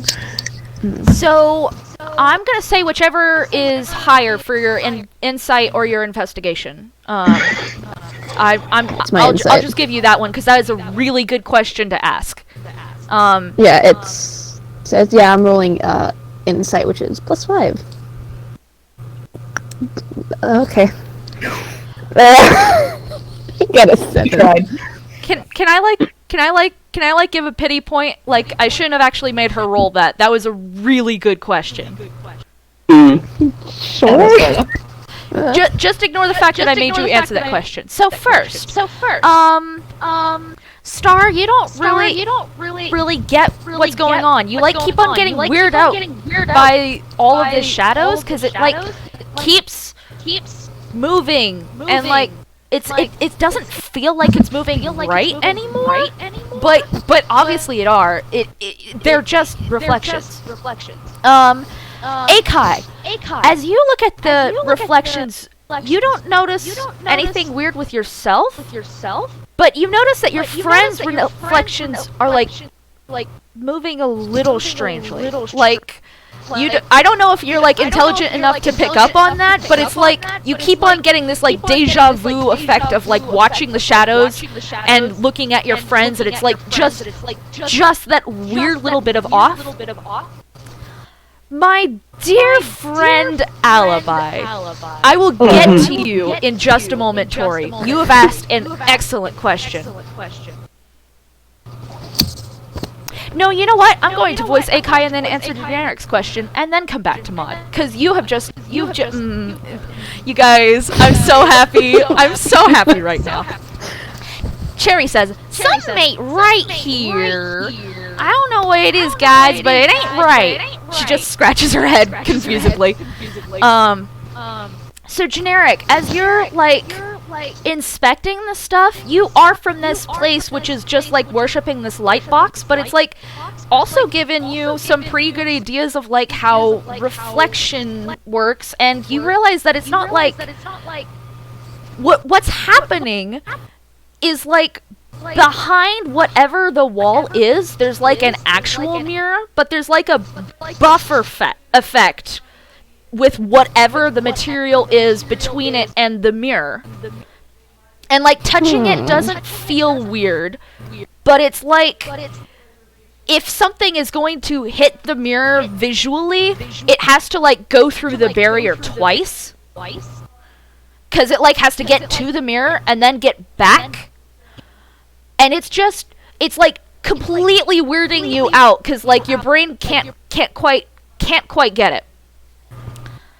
Alibi. Huh. Alibi, my beautiful, wonderful, high-rolling friend.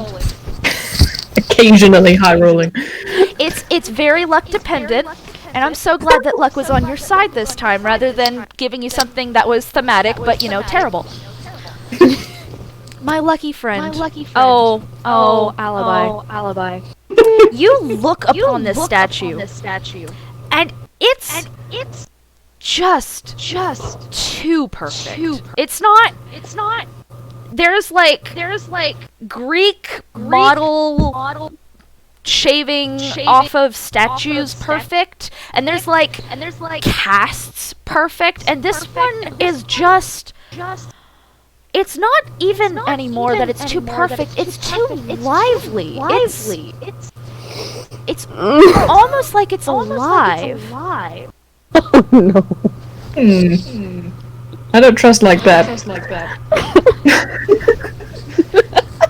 Basically, Alibi says that.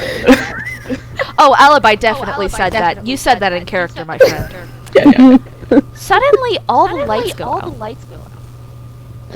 Tori makes it really sad, and I was like, oh no, I like those. Oh. Just like, oh. Tori, my beautiful, shoeless friend. Suddenly you are facing the statue with very little light, but just enough to see. And they're like tutting at you like, my dear friend, I found something for everybody else. But what makes you think you're too good for shoes? And they I'm move. poor. I'm poor! Also, ow! Just loud screaming because it moved. Everybody, I'm going to place initiative. Oh boy. You don't get to roll. Yeah. Now hold on for 1 second, because I'm going to try to do something really cool, but it requires math. Ugh, math. Math is the true enemy, the final boss of real life. Who needs math when you have improvisation? Yeah, it'll do, Factor.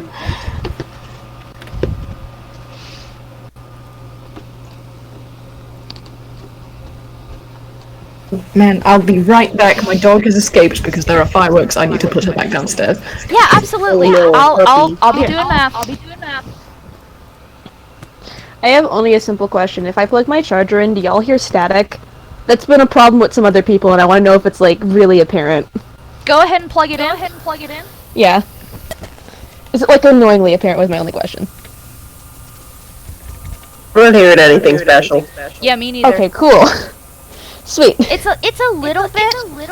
I can tell, but it doesn't like bother me or anything. I gotta say, I think the echo is coming from generic. Really? Oh, Yeah, just shoot. looking at how like the different names flash, and it's your name that's flashing when the echoes happen. Oh, yikes, sorry. That's okay. Do you have headphones that you could plug in? I'm using my headphones right now. Oh, okay. Oh, weird. Yeah. I say I'm doing math, but really I'm just using numbers from my own ends, and it's embarrassing that it's taking this long. Everybody, GOMEN. Isn't using numbers how math works anyway? Yeah, but I'm not like adding or subtracting anything. I'm just putting them in places. It's terribly embarrassing. Alright, this makes me feel much better for all of the times that I goof up doing maths when I'm DMing, which is a lot. Listen, man, I do nothing if not make people feel good about DMing, because it's legitimately so much easier than anybody expects.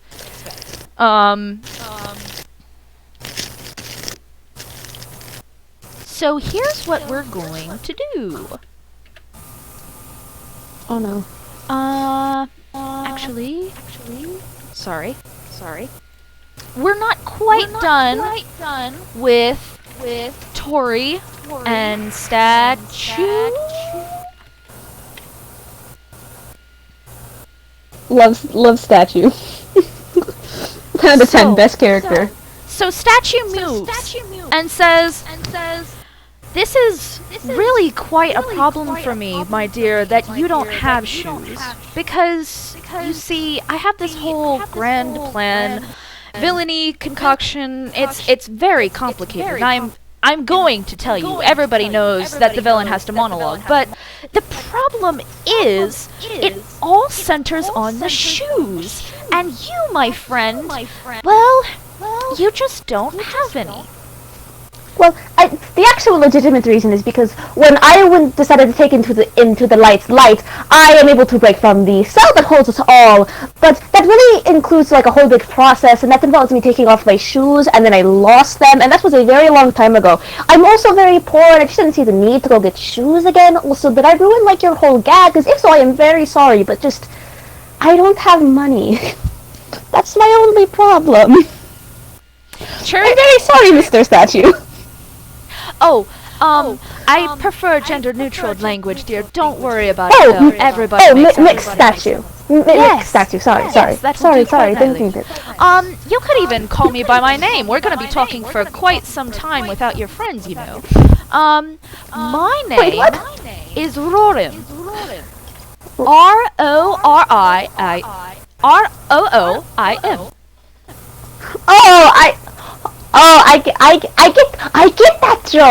I get that joke.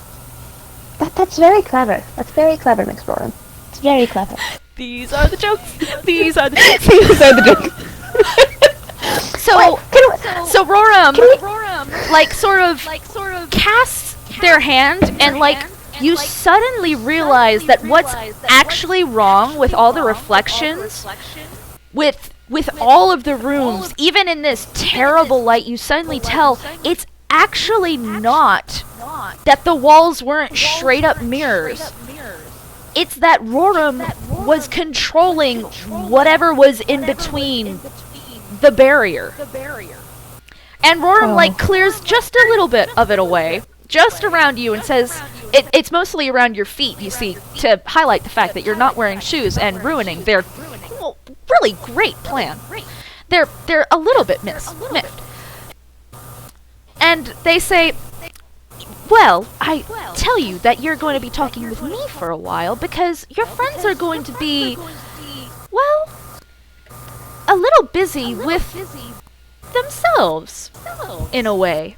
Because you see, I control their shoes, their favorite shoes, the ones that they own. And don't you see, my friend, if I control their shoes, I have obtained their very souls. You literally stole the joke! So good! You guys must understand, in the general tab, 30 minutes before this game I've been thinking about for weeks because of this one stupid pun! Generic rolls off the soul joke unrelated to, like, the homophone, and I was like, you are brilliant and wonderful, and I adore you. Don't take that as a negative comment. My urge for bad puns has somehow come in handy for once. Oh my goodness, this explains the order. So, shadow time. It's time to fight yourself. I do that all the time. So, okay. I was gonna do something really nice with the fact that, everybody would, like, swap the order of their usual initiative bonus, but all of y'all have such high initiative bonus that really, you just attack second. So, I think I actually put this out of order. I put this out of order because I'm Bobo the Clown. I'd like to say that the soul joke falls totally flat on Tori and just like, What? Like, what? What? What? Roram, who is like prepared for this joke clearly for ages, just like sighs when it doesn't hit with you, and they're like, okay, you know what? Just come over here. Watch your friends fight themselves. It'll be really cool. It'll be so cool. They're like completely flattened by the fact that the joke didn't hit. And like you're still in full on evil monologue mode. They're not gonna like just let this pass, but they're like just you can see the joke actually fly over her head. She just look. Sorry, you see the joke actually fly over her head, and she just like looks at it and she's like, "What?" So Cherry, you suddenly find yourself alone. And then suddenly you look to one side and you see your reflection. And without you moving, your reflection steps forward. Silently, it draws its own sword and just like smiles at you and says, "Sure is a shame you never got to say your own words, huh?" And it swings. Is that a pun on based on the fact that Ak hasn't been able to actually speak the entire game? Ah, dude.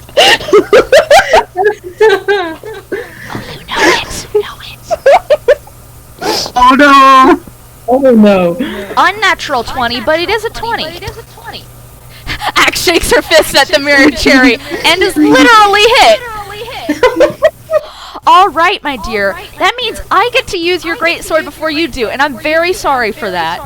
You deserve to have the first hit, but, Shadow Games.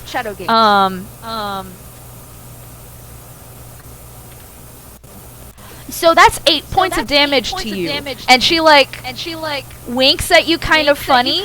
Like it's not a really good wink. It's like very weird. It's like the eyelashes never move. And like when you open and close your eyes, you very clearly move your eyelashes, so you're just like immediately like, whoa, weird.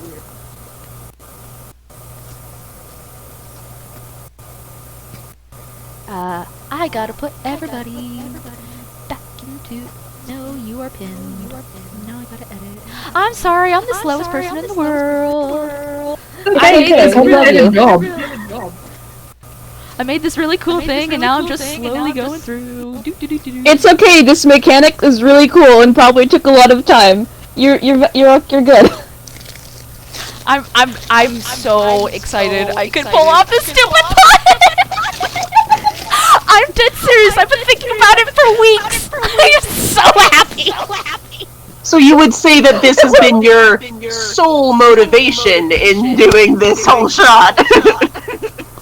Yes, Which yes, I would. We should make sure that when you. Yes, I have been very excited for this stupid pun. All right. Before we go, I just want to say, make sure you have everything to be. You want to make sure that both feet are on the ground when you do this. Okay. That was the joke. Feet, shoes. Oh! I appreciate you. It'd be a great feat of strength. I'm supposed to be running the game, and instead you're killing me. You have Can't have an even villain if the DM's dead. Suddenly, the animator suffered a fatal heart attack, and the monster was no more. Thank you for the Monty Python reference. I appreciate you. Oh, always and forever. Akai, how does Cherry respond to the fact that their shadow has gotten the first successful hit with the great sword that they have not yet managed? Do they hit back as well?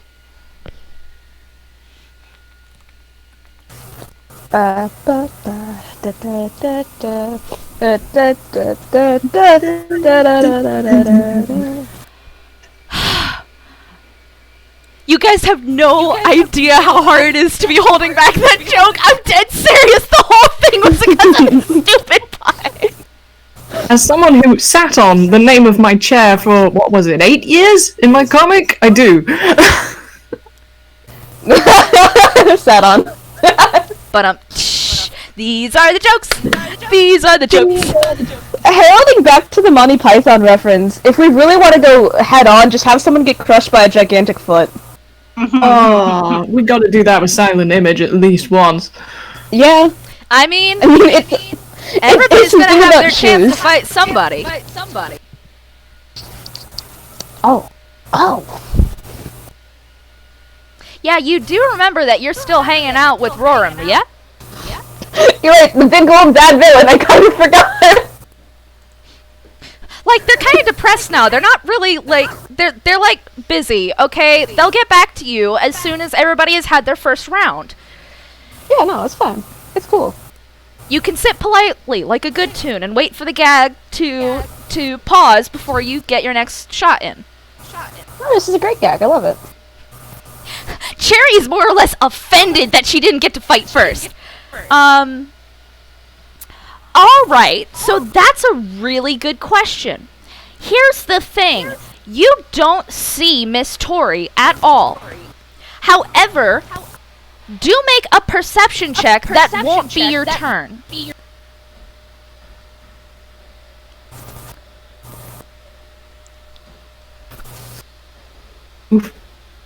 Alright, in the distance, you see somebody else. You can't tell who though. Do you make an expeditious retreat towards them? Sorry if somebody's vacuuming. Can y'all hear that? No. Okay, good. I don't want to like say, hey, stop. All right. So you hear like this absolute cacophony of toon swearers behind you in not your voice. It's still very elegant and upright and, you know, slightly intellectual, but it's coming from the direction of your thing. And as you move forward, who was it again? Alibi. My dear friend. You are alone. And you are very suddenly alone, which is like really infuriating because you like figured out the whole gag before anybody else could launch it. Cherry like even tapped on the chest of the statue and didn't get it. And suddenly, behind you, you're not alone.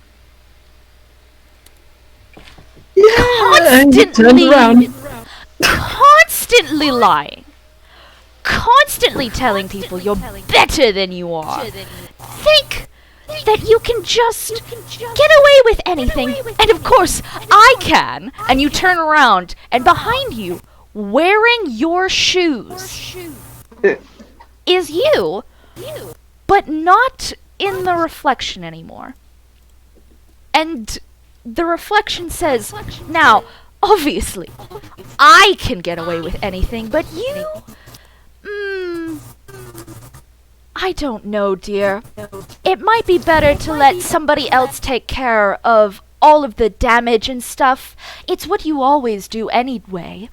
And they cast Chaos Bolt. Let's see if that works. Hit. Boy.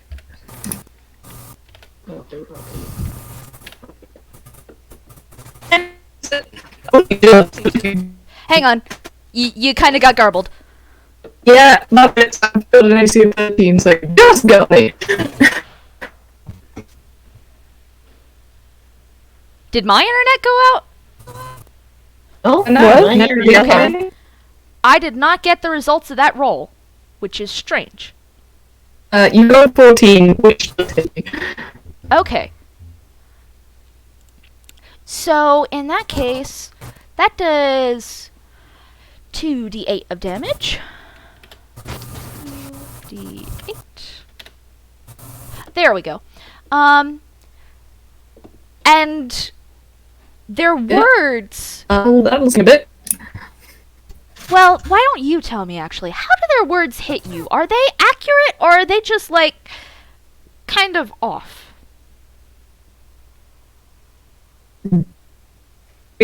What's the response? Or kind?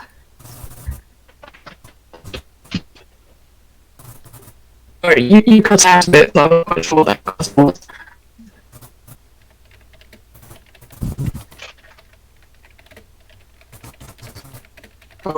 Did my mic stop working?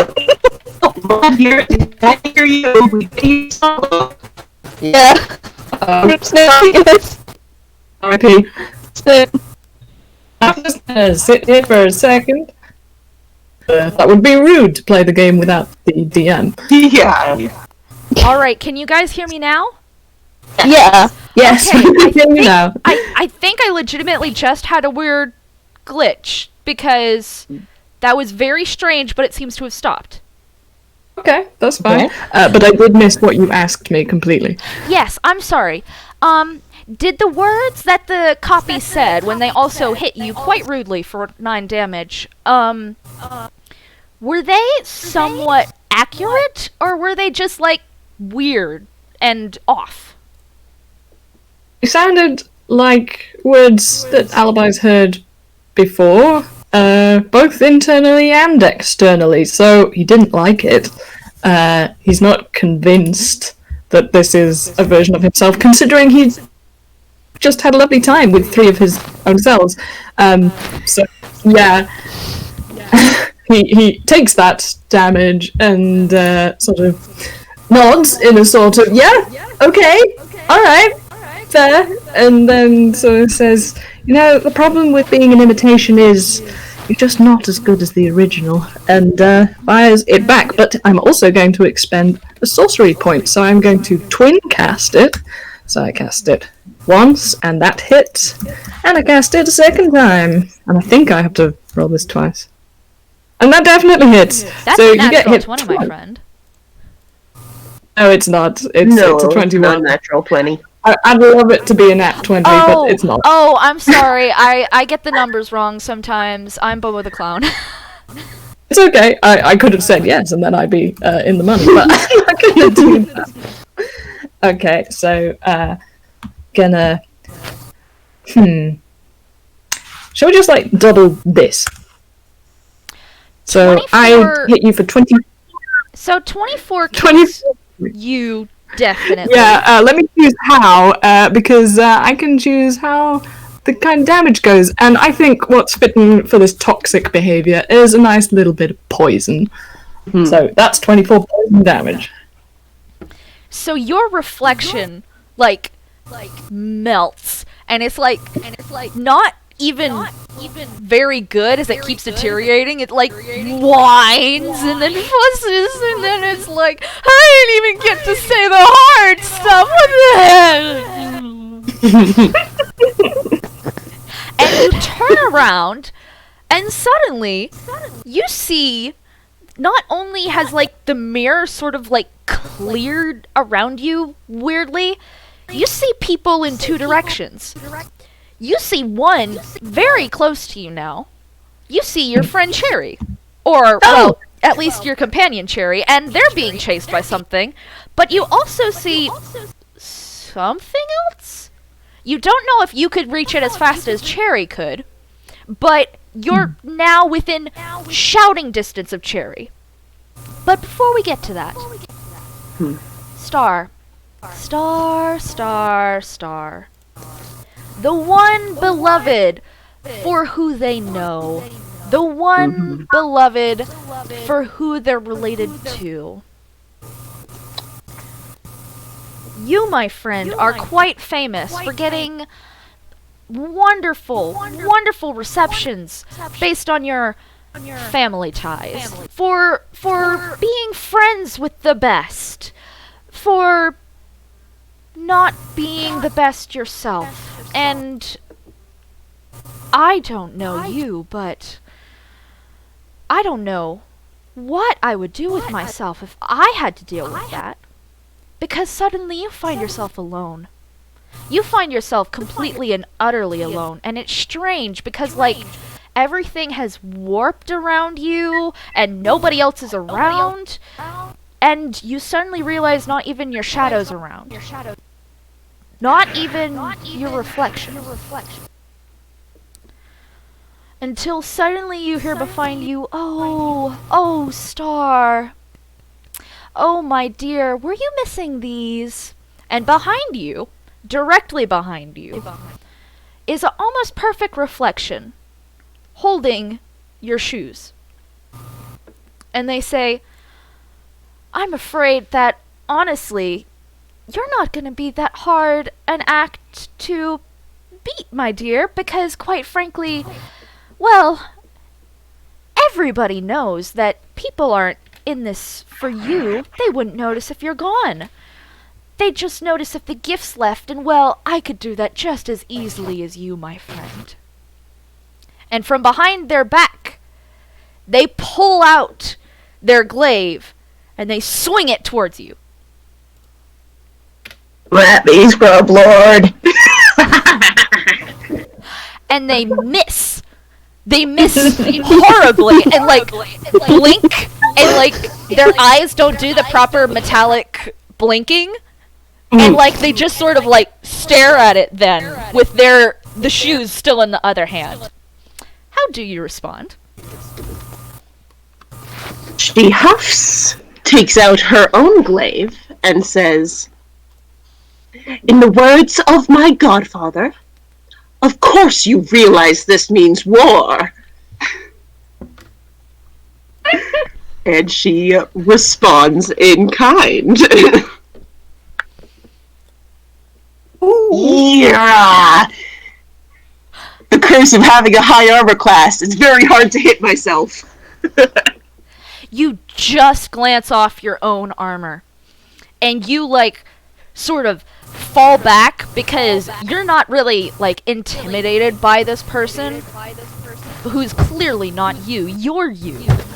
But you haven't landed a hit on them, and they haven't landed a hit on you, and it suddenly seems like this is going to be a really long fight because you can't see anyone. Now, Tori, you've seen about this 6 to 20 seconds happening where Cherry has run away from their duplicate, Alibi has completely obliterated their own, and Starr has exchanged blows with herself. And This Norm seems is like a really good metaphor for character development, but I don't. That's just me. Yes, I suppose it would be. And Are you? like You're continues. doing a monologue. Go on. Finish your monologue. I didn't mean to interrupt.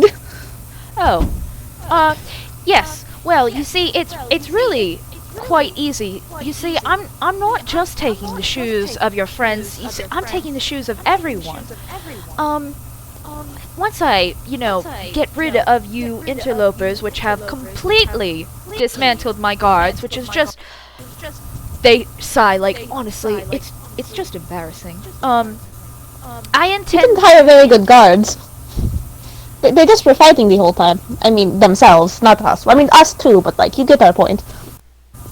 Yes, I quite get your point. That was the whole point of what I just did. Are you not listening to what I'm saying?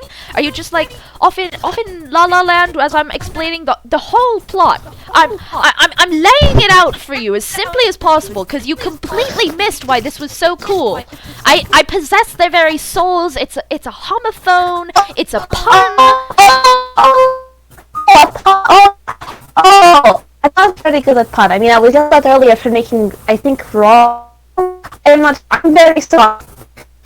Continue. She's just like intently listening now. Just like, yes. So are you sure you're a Toonkind, my friend? Because I'm pretty sure everybody could have gotten that pun. I am. I guess slow. I'm very sorry. I'm very confused. I think he killed his brothers earlier, and Those that was really, you know those were like I was really magic. sexually scared. Dear, You know those were magic, right? Those weren't his brothers. They were pure magic. They weren't. They all reacted with each other. They didn't ever talk. Family is relative. Family is relative. Family is the friends you make on with. So Cherry, you're now within shouting distance of Alibi, who you now can see is Alibi. You can't really see anybody else, but you know you're being chased by your pal, and they get to do a turn before you do.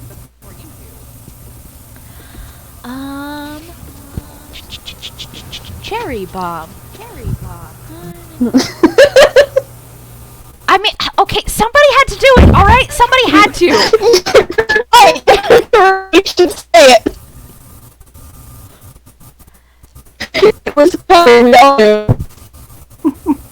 I think they just, like, take their great sword, but instead of, like, swiping at you, they slam it down towards your head, and we're gonna see if it hits. They're, like, they're honestly as direct as you. They don't have time for waffling around.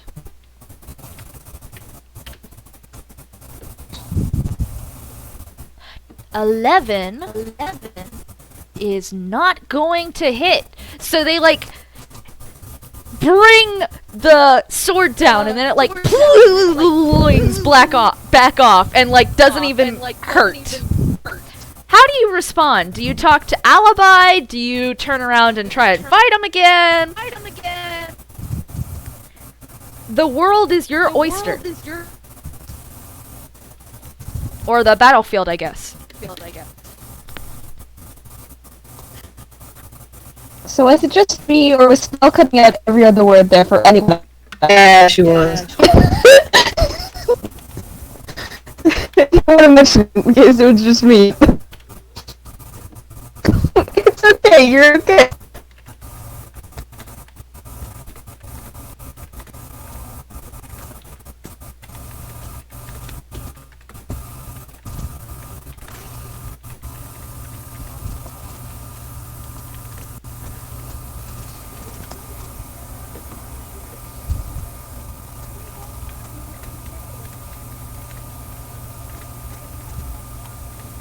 One of us read out Snail's lines? This sounds ironic. I mean... Oh, how the turns have tabled!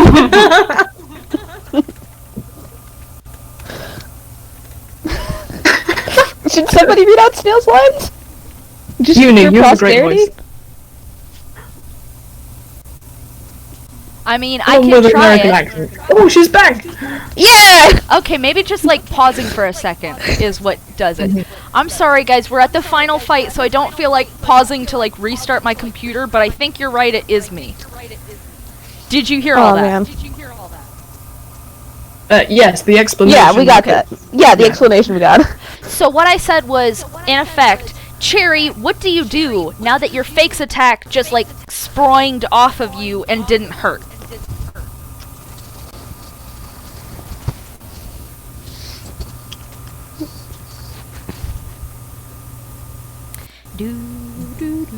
It's the typing song.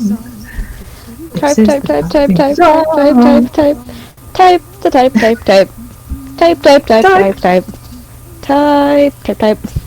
Irony is, out of all the songs I've written for D&D, I haven't done any for typing.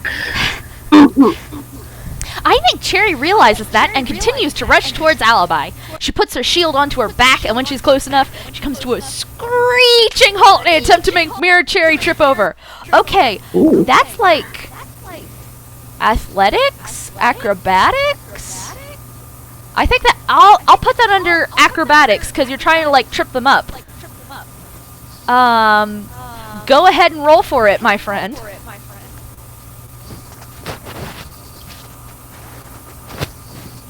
You have an acrobatic skill. Your acrobatics is +4 if that's helpful. Mm.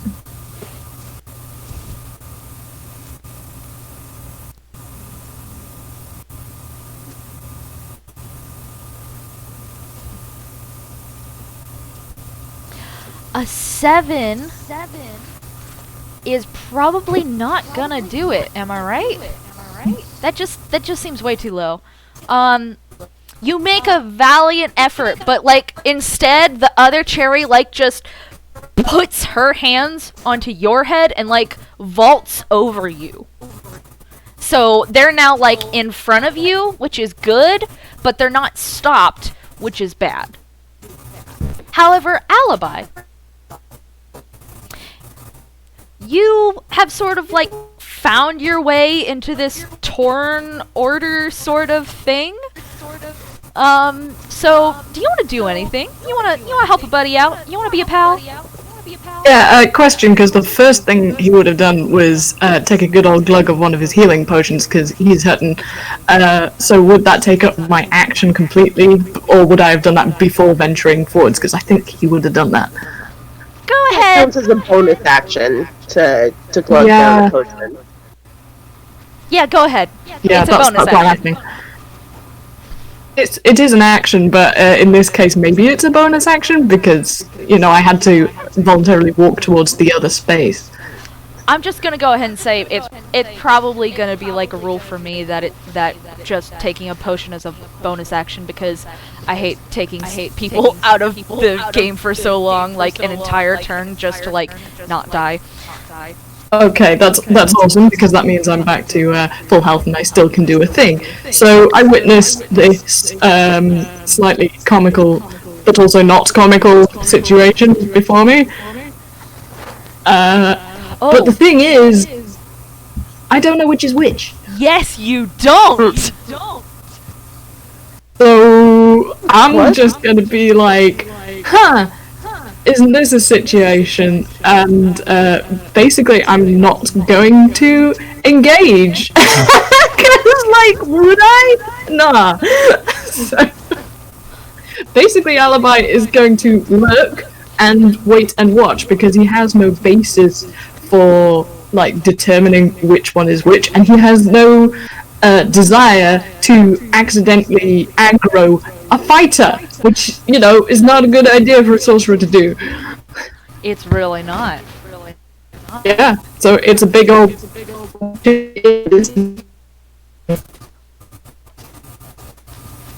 no. I think it's doing it again. Hack.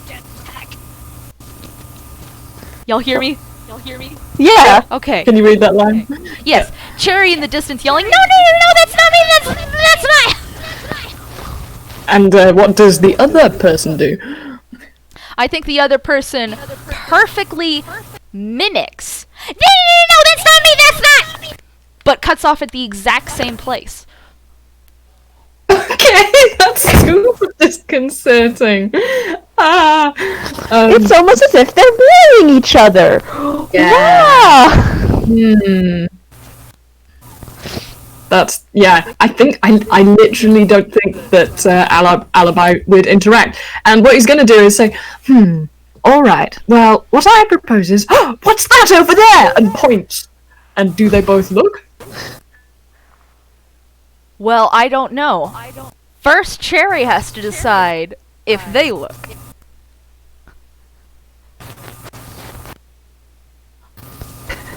The other Cherry also looks, but after. Okay, Alibi is running in the opposite direction to the other shadowy person that he could see. Alright, Starr. Once again, I have the drop on you because I just reversed initiative, basically. And I think that, while you're still wielding the glaive, the other Starr is gonna, like, whip out the mace and, like, sheathe the glaive in a very fashion-like and showy way and try to get up in close with you. Let's see if it hits. Does not. 7? You have such a good armor class, it's killing me. Well, I mean, it's killing me too, because I also want to hit her. You two clash against each other, her with her now short range mace, still held back by your double-handed glaive, and then they The two fighters bounce back. What do you do, my friend? Well, this is getting quite obnoxious. Yes, I honestly, I do agree. Well then, I'd say rather silly, don't you? And she casts hideous laughter. Oh, heck yes. So she needs to make a wisdom saving throw. Oh, and I've got a -1. So that's... Yup. That was very well done. Yeah. So a 7's not gonna do it. The other Starr, like, twitches. And, like, the thing is, they've not seen any of you, like, laugh much. Or, well, as only Tori knows at the moment, Rorim has not seen any of you laugh very much. But you don't know that at the point. You just see that your person, like, laughs wrong. It's like, instead of ha ha ha, it's like like it's all coming inward instead of outward, and they're like not shaking with mirth, but like vibrating, and it's one of the most disconcerting things you've ever seen, but it's also effective. I'm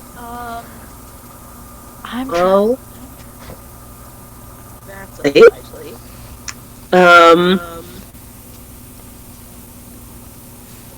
I'm just hang on. Somewhere, where is it? Darn you.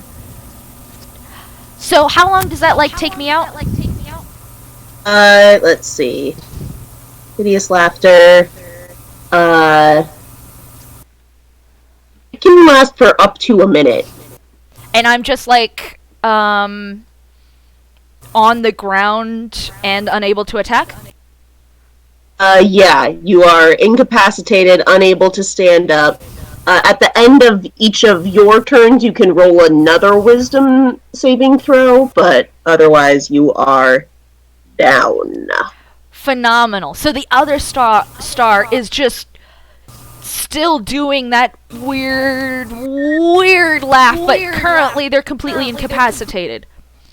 Unfortunately for you, even as you like stand, you upright, wonderful, and completely in surety of yourself, as far as you see, you're still alone. Well, this is hardly the best party I've been to. All right, Tori and Rorim. Rorim has just tried to explain for the third time, considering that first Alibi tried to explain it, and then they tried to explain it one time. They've just given up on explaining the third time the fact that, no, Alibi's duplicates are really and truly just magic. And they're like, the entire time they're like moving and manipulating their hands, and it's like clearly the thing that's influencing their friends and like mirroring all of the weird mirror stuff as well as their friends. But like they're not even like having their mirror in the direction anymore. They're just like, I have to make you understand because I'm intellectual and I think I can explain anything. And Cool. I know, jeez. I'd like to do two things. One, I'd like to cast Zone of Truth. yes. I'd like to cast Zone of Truth on this area, and then ask the question, so, can I ask exactly what you're planning on? What your goal is with stealing everyone? Like, with stealing everyone's, like, souls, or, like where are my friends? Like, can I ask exactly, like, what's up with that? I don't get it. Like, what's up? Do you have to roll for Zone of Truth? I think I remember. It's more, I think, I don't know if I have to roll, but I know for a fact that, that they have to roll, I think, it's a charisma saving throw. Yeah, you have to make a charisma saving throw. I'm so glad I made Rorim's sheet.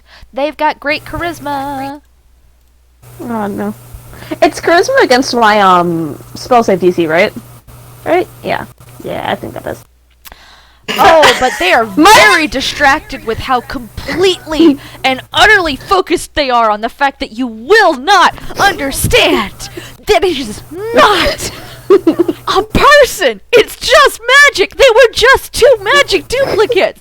And they don't even notice that suddenly everything around you has, like, gone back to mirror reflected. Like, you... Wait, the zone of truth affects the mirrors? What? My dear friend, the zone of truth does not affect the mirrors because the mirrors weren't what was touched. The zone of truth has completely eroded away the barrier that Roram was controlling. So they're still somehow able to interact with the mirror images and the creepy, illusory hiding stuff outside of the barrier, but currently where you're at, there's none of the gunk. I did. Oh, jeez. I wasn't expecting that. All honesty. It's just like I just can't. Okay. We'll put that down for later. Mark it on the tab or something. Can I ask? What's up with my friends? What about? Why are the shoes? Like, just what was your plan here? Like, I'd love to if you could explain it to me. It'd be a good chance to learn something. You obviously just really want to explain it. Oh, Roram, like, finally relaxes because they're allowed to talk about how brilliant they are! This is what they've been waiting for! Beautiful light, by the way. It's so good, Akai. I can't believe y'all drew during the thing. I drew this before, and I'm still like... Shoes. Okay, so Roram is like, now, they're just so enraptured. So like, well, here's the thing. Most people, they get collections of lots and lots of souls. They want to You're take... cutting out. No! You cut out a bit. I don't know if it was just me, but... Sorry, wasn't just you. Sorry, Snail. Poor timing irony. Also, can we get a clap in the chat for just using someone's own wanting to explain stuff against them? Because I've used that before in real life. Very good. Just...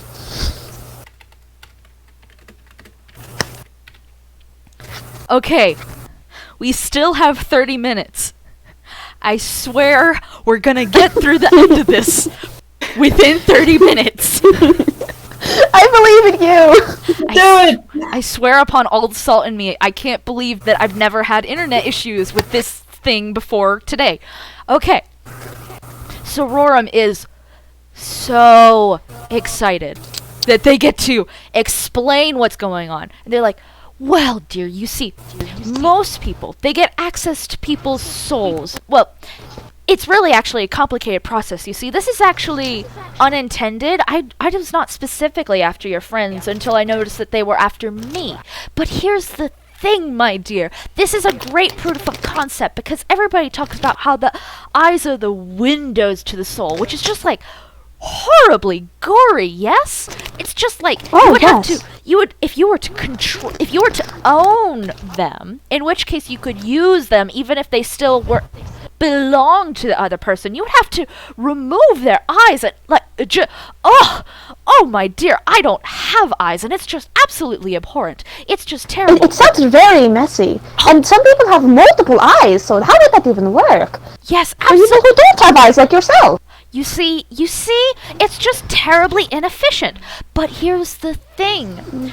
Toonkind have reflected upon real kind through the reflections of the inkwell, and like for 7 seconds you like completely lose them because they go into very high concept magic. And like they sort of like catch themselves and come back and like, well, let me use smaller words, dear. Not an insult to your intelligence at all. They like titter a little bit and go, I get honestly very excited about these things. So here's the thing. Understand. Many Toonkind use shoes, or at least have shoes that are their favorites. And they like sigh and go, I'm terribly sorry that I was so, insulting of the fact that you didn't, because you see they extend their foot, and as you can see, they aren't wearing shoes. They're wearing clothes, but they have no shoes. And they're like, I see.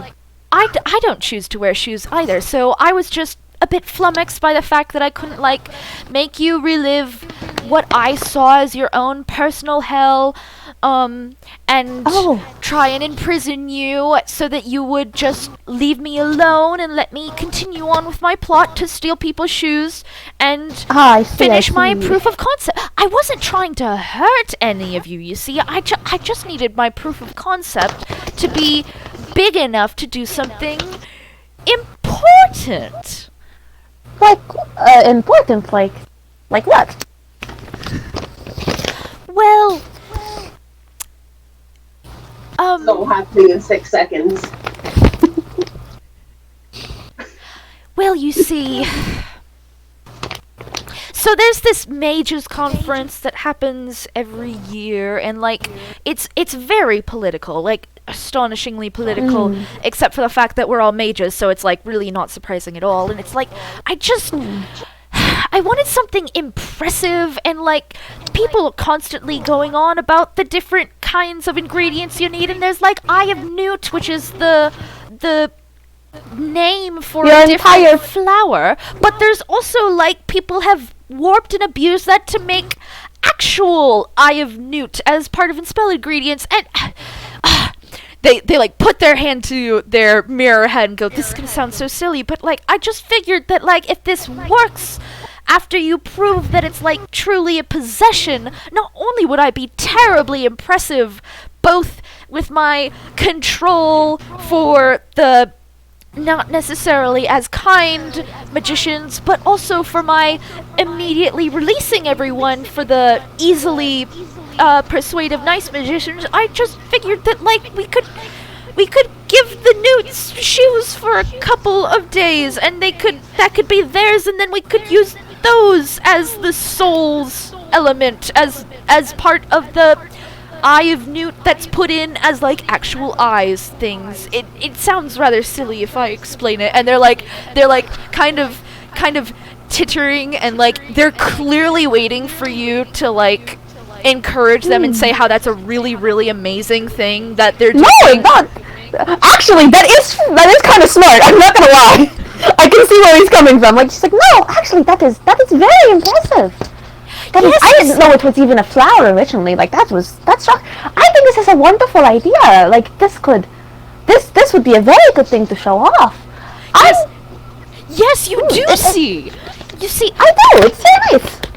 and it's like, the problem is, like, you have to do something big in order to, like, make a product. So, like, just saying, let's stop taking the souls of newts by giving them booties for a couple of days, it just wouldn't work. So, like, I needed to create a massive army of people who were under my command. And it wasn't like they were actually under my command, it's just the shoes. It would just be a momentary thing, and I would...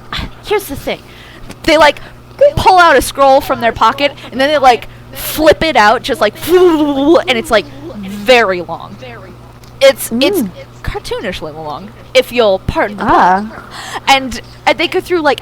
I've meticulously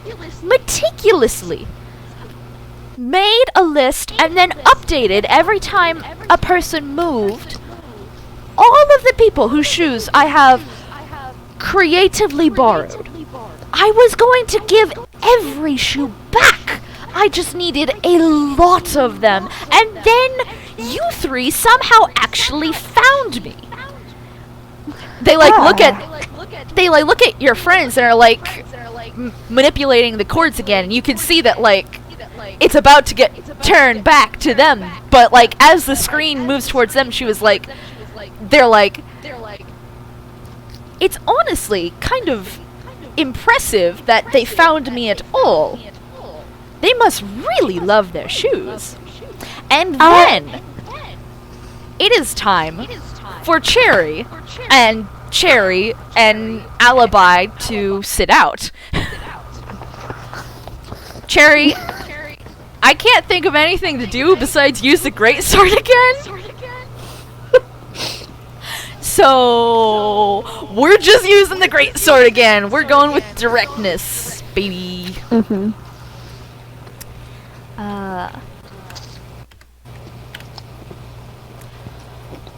So that's a 5. That's the wrong gallery. That's the wrong gallery.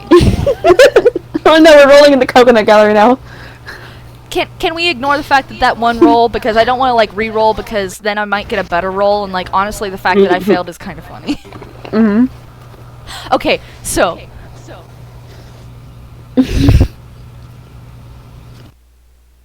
That is true, yes.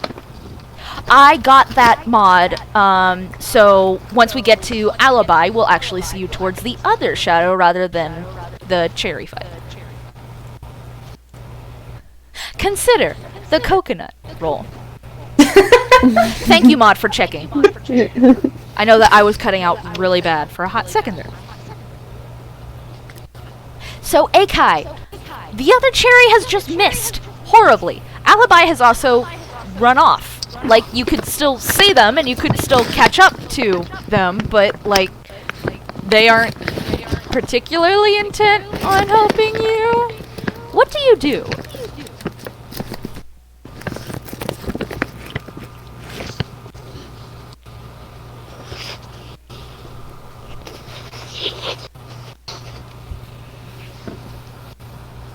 And am I planning on using Roram as an eventual character? Maybe. You can't prove anything. I love them. I'd die for them. They think so highly of themselves, but they like actually do care so much. And that's like my favorite archetype, is like, I am very, very self-absorbed. No, that doesn't mean that you should be a butt to people. Cherry goes, I want my shoes back! And swings her sword to trip over her own mirrored shelf and pull the shoes off of them. Yes! She dies! That's gonna be another athletics roll though, right? Acrobatics. Yeah. I'll give it to acrobatics because I want this to happen really bad.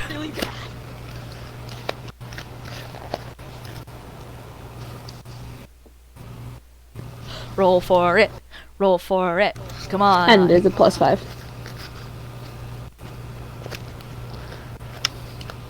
A 16? I think that does it. I think that does it. My friend Cherry like goes, I want my shoes back! And she like pole vaults with her sword. And at the end, when she's like doing the final flip, she instead just like rips the shoes, and like the shoes kind of go through the legs in what could be an incredibly gory way, but it's not because it's Toons. It just like evaporates, and like then the rest of the cherry just like sort of and evaporates themselves. And you, my friend, now have your shoes back. You see the room around you is clear as well, and you see much more clearly where Alibi is running towards, even though you can't identify the figure they're running towards either. Starr. I'm not sure if you've noticed, but your friend, who seems to be the only person here, is really not being creative. They pull out their glaive again, even though that didn't work last time. No, wait. All they can do is make that wisdom saving throw. Nope, that's not right. Ignore that roll. Sorry. They got a nat 20 in the wisdom saving roll.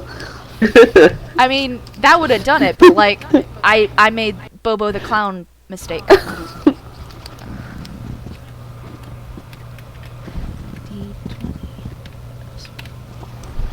That's a 2. They are still bowled over with laughter, just like, still with that weird. It's almost like they're hiccuping more, except weird, and they're just like tucked in with their stomach and like their head between their knees, but their knees are on the ground, so it's not like the fetal position because they're not on the side.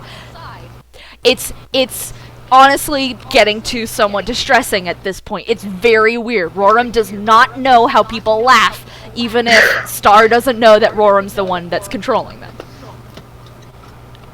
Starr, what do you do? Oh.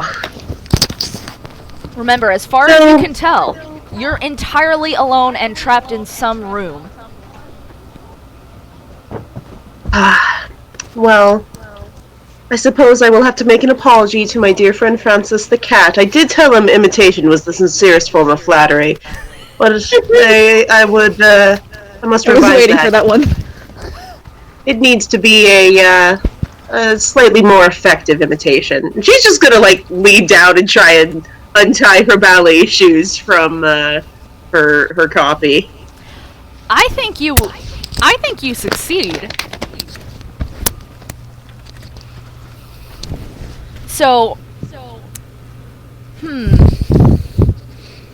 gonna say you get one shoe off, and the fake like starts like trying to recollect themselves. However, there was somebody on the way. Maud, would you like to make an interrupting action now, or do you want to wait and hold on to it? Alright, I want to see what happens when the ballet shoes come off, man. Well, if you turned around, you would have seen what happened with Cherry, but you didn't. So you see her, like, untie the other shoes as the other one is, like, kind of, like, trying to push away her face like some kind of toddler. Just like, no, don't wrestle me down. I'm already laughing so hard I can't speak, even though it's, like, kind of not laughing. It's very... So, like, any of you who have traveled across the Uncanny Valley, it's extremely there. It's very Uncanny Valley-esque. So, she unties the other shoe, and the fake just, like, sort of collapses into the shadows that are around Starr, and then, like, all of the shadows sort of collapse, too. And Roram, like, looks up from where they've been very, very passionately talking to Tori about what's going on, and they're like, oh, and see that there's like none of the slag left currently at all, and they're like, that wasn't supposed to happen at all. So now you are in a completely mirrored room. It's honestly still a little disorienting because there's no like place where the mirrors ends. There's no just wall. It's all mirrors, so it's all reflecting. But you now see exactly where everybody is, and you're all in the same big room. You have defeated my twin puzzle.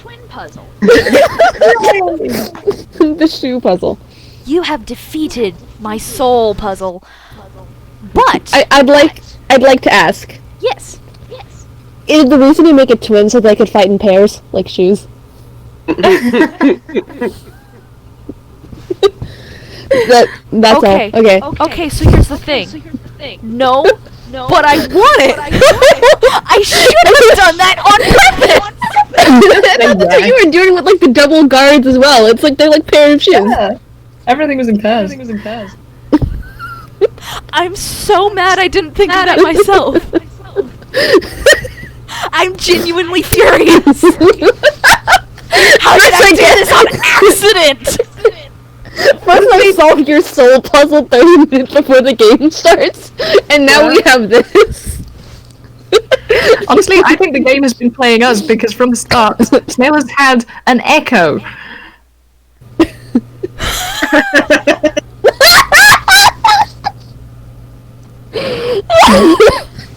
Slow clap. It's meant to be. I'm dying, y'all. This is amazing. So yeah, what happens now, huh?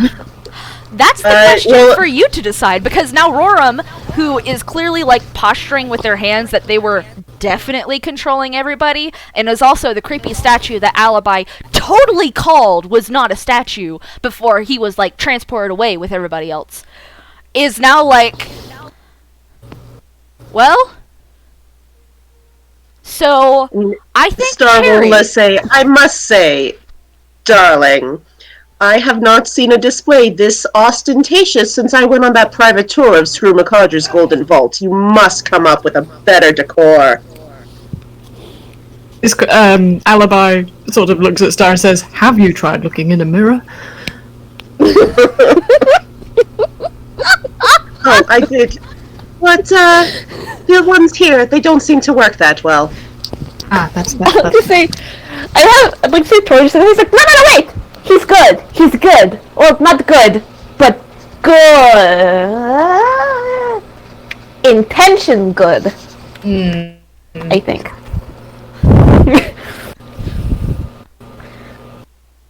Oh man, bad joke, I'm scared. I must ask, is the whole zone of truth less obvious now, considering, like, is that still in effect? What's up with that? I'm gonna say, I'm gonna say it lasts like 15 minutes, right? So I'm gonna say it's still in effect. Roram still can't lie. Okay.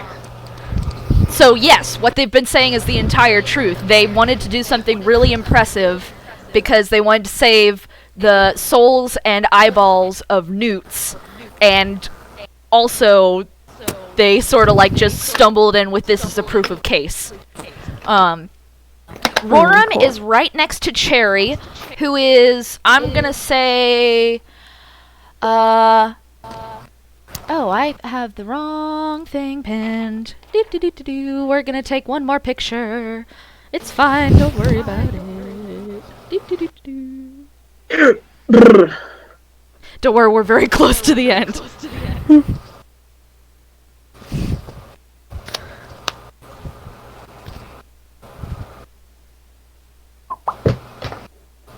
So you see the room that's like big and wide and past the staircase.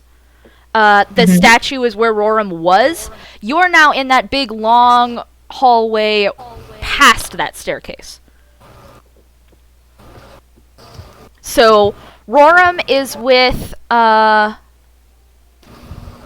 Tori, who is like, they're like on one side of the hallway, and the rest of you are like just sort of spread out across this hallway. At this point, everybody's within attacking distance if you want to, like, swing at them. They probably deserved it. They did just use you as unethical guinea pigs because you found them. And all you wanted was your shoes back. Story, like, explained... Oh, well, anyway. No. So you been messing where you shouldn't have been a-messin'? And she kind of gets into her arms and leads in a la animated style and goes, well, these boots are gonna walk all over you when you're planning. Oh, wait, did we get that done already? Roram, like, sort of scratches the behind of their mirror and goes, and they, like, raise a finger and go, so I realize now from the start I should have just given you your shoes and not let you know that anything else was going on. So they clap their hands together like, yes, you have defeated my shoe puzzle. You have completely flummoxed me. There is nothing I can do at this point. You have defeated me utterly. I am at your mercy, they say, hiding behind Tori, who has already defined that they're on Roram's side. Can I ask how tall Roram is? Very. It's fun. So Tori just looks over, and she just pats his head. It's like, they pat their head, they're like, ah.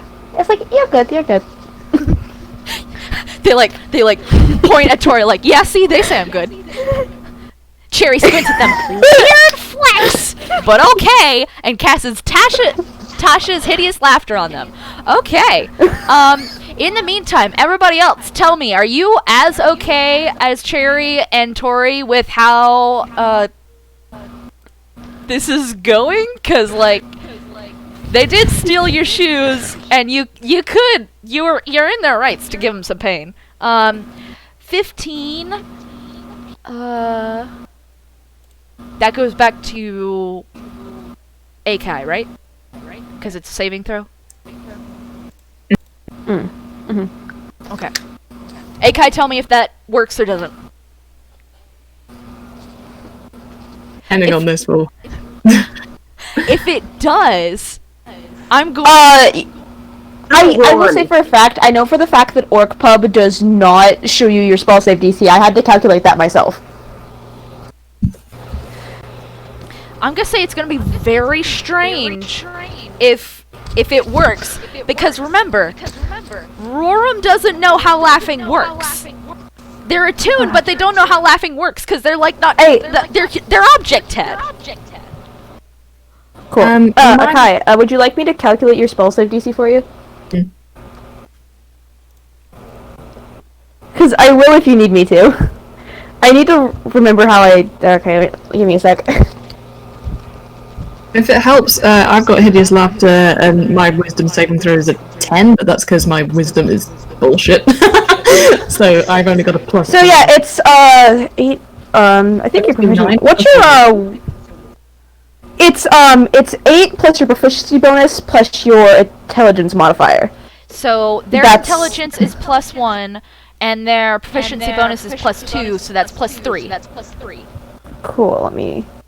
That should be higher. It says it's an 11. Oh no wait. Intelligence is +2 actually, not +1. So that just add 1. It's 12. That's their spell save DC. So Roram succeeds, which makes sense because they don't know how laughing works. So it's good to write that down on your Orc Pub account, just so you can remember it for later. Hint. How are the rest of you taking this? Alibi, Starr, how are you taking this? Alibi is... He has to kind of sit on his temper because he was about to just completely obliterate this fool, but he really, really likes Miss Tori. He just gets a good vibe from her, and he does hesitate, and he looks around and everyone's defeated their alter egos, their demons, including himself, with style, which is satisfactory. So he just sort of goes, you know, you're very lucky that I have a certain reluctance on the principle of breaking mirrors. What happens when you break a mirror? Oh, 7 years dear. bad luck, darling. It's not a good scene. Though I think in his case it would be worse for him. Or them. Even. Well, I won't go into details, but let's say it's happened before and it hasn't killed me, but it's done terrible things for the other. It hasn't been pretty. And they shoot a glance towards Starr, it would not be a good thing to go for the mirror, even if you wanted to beat me up. You could use other parts.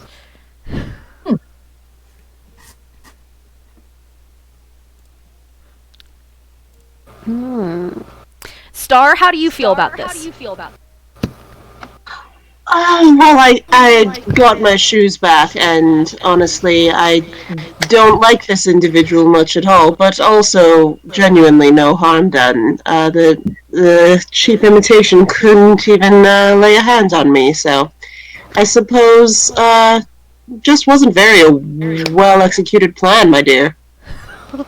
Roram, sort of, you can see every bit of them is, fighting the urge to, suddenly pick a fight now, because they're and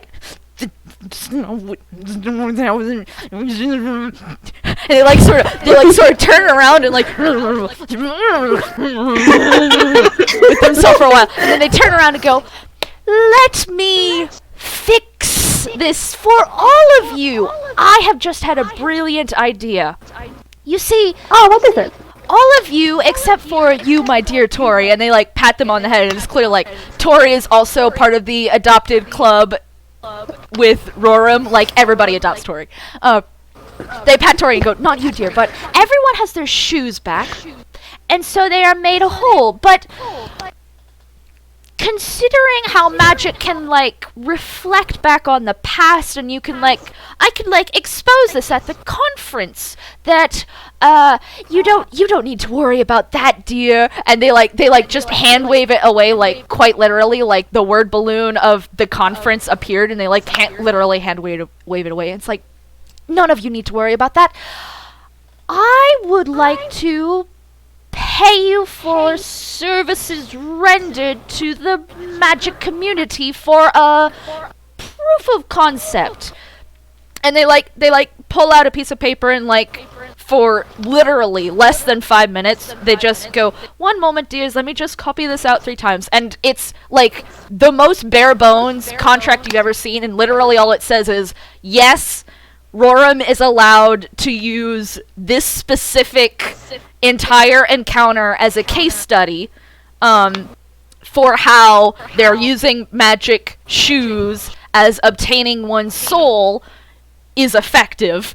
And that's basically it. It's just, like, in legalese term, and they're like, if I give you these and 100 coins, do you think you could go away and just not bother me again unless I need something from you and I'm willing to commission you again?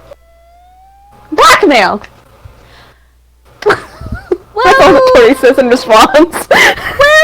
well, Tori dear, it's not blackmail. It's giving you money and just saying don't bother me. No, That's not no. blackmail. That's like a It's not blackmail, it's a bribe. It's a You've got to get the terminology bribe. right now. It's a bribe. Oh, hello, Cherry. Cherry clings and grins to her leg and says, "Go away. Why do we want to do that?" And Rorm is just like, "Oh, because oh, hello, my dear Cherry Bomb. You are very much with the touching me. I don't like that, I'll be honest. You see, the reason that you would just go away is because I would be paying you money, which you can use for goods and services. And things like not touching my leg anymore for your own benefit." And they're like sort of like gently like trying to jiggle their leg out, like let me go, let me go. I'm trying to pay you as a bribe to go away. Please let me go. In response to this, Alibi yet again casts mirror image, so now we've got Alibi and Alibi and Alibi and Alibi, and they are all chummily leaning up against him or patting him on the shoulder, but in a sort of vice grip way, so that he definitely can't go anywhere. And they're sort of discussing with each other, "Well, you know, this whole mirror business, yes, I was thinking that too. Oh, you were thinking along the same lines, what a coincidence. Well, the thing is, darling, how about you make it double?" So he's asking for 200 gold. Thank you very much. Tori just turns on and goes, "Oh, your brothers are back!" Yes, we're all back together. They do like to travel, don't you, chaps? Oh yes. Don't worry if they disappear. Oh no, don't. Cherry rushes into Roram's arms and goes, "Ah, no way! You're my new friend now!" And Roram is just like they're like almost just there is nothing about them that does not convey how much they don't like this fact that suddenly they're all being touched. They're like, you do remember that I like tried to make you face your worst fears, and like I only had the information I gathered from seeing you guys around in my building, and from what I saw is you guys were tracking me down, so like it wasn't as effective." She gets that close from doing a comedic kiss. There's the movement. She's like,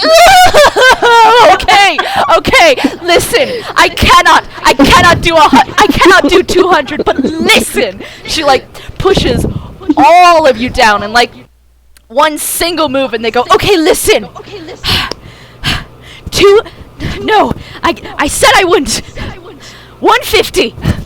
All of you, 150, and you just leave unless I decide to commission you for an experiment again." And they just push you all off as if you're all liquid, and just like stand back like several feet back and like just please not with the touching. I mean, sounds good to me. There's alibi form a huddle, and there's general murmuring and looking up occasionally from this rugby scrum, and they sort of eventually all silently stand in a line and nod simultaneously.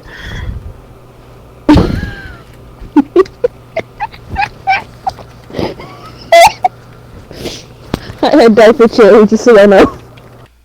Cherry is so good. Cherry leans back into him to make it 150 plus 50. Oh, we got a deal, Mr. Mira, sir. Roram is like, ha, no. You see what this, you want to know something really special about this place that I've built for myself to use as a laboratory and like various different things is that, and like magic sort of curls at the finger, is that I can really actually say, and suddenly like that weird gunk all comes back and is like, I can actually say out, and suddenly you're outside the door. Like, you didn't even feel any distance changing. It was just like there was black, and then there was not black, and now you're outside the door. But every one of you has received 150 gold points for solving my soul's puzzle. That's it, everybody. See you next time. I'd like to say I never got to use my inspiration. No! I know! I think that Maud didn't either. And I'm like, you want to know the worst thing? You want to know the worst thing of all? This is a better hit rate of people using inspiration. I was saving it for something, but then I forgot to use it. I was saving it in case we ended up fighting the Roaring, but I kind of got the impression that we weren't going to do that anyway, but hey, never mind, I didn't need it. Use the inspiration to get plus 50 GP. Yeah, I could have done that to get 200, damn it. Roram says no. Roram says, I already conceded with the 50. Get out! Tori just runs like, bye, mixed Roram, I hope we meet again! You like see like traced out on the outside mirror, because outside is also mirror do. Tori alone can come back. All y'all, Growlix, which is something very offensive, must leave. Honestly, this individual does not know how to host a party. But don't worry, darling. I'll invite you to my next party. You'll see how it's done. It'll be wonderful.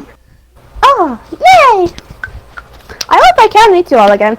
I was supposed to be recruiting people. Would you like to hear my speech for my religious group in the forest? I was supposed to do that before we started this, but I forgot to.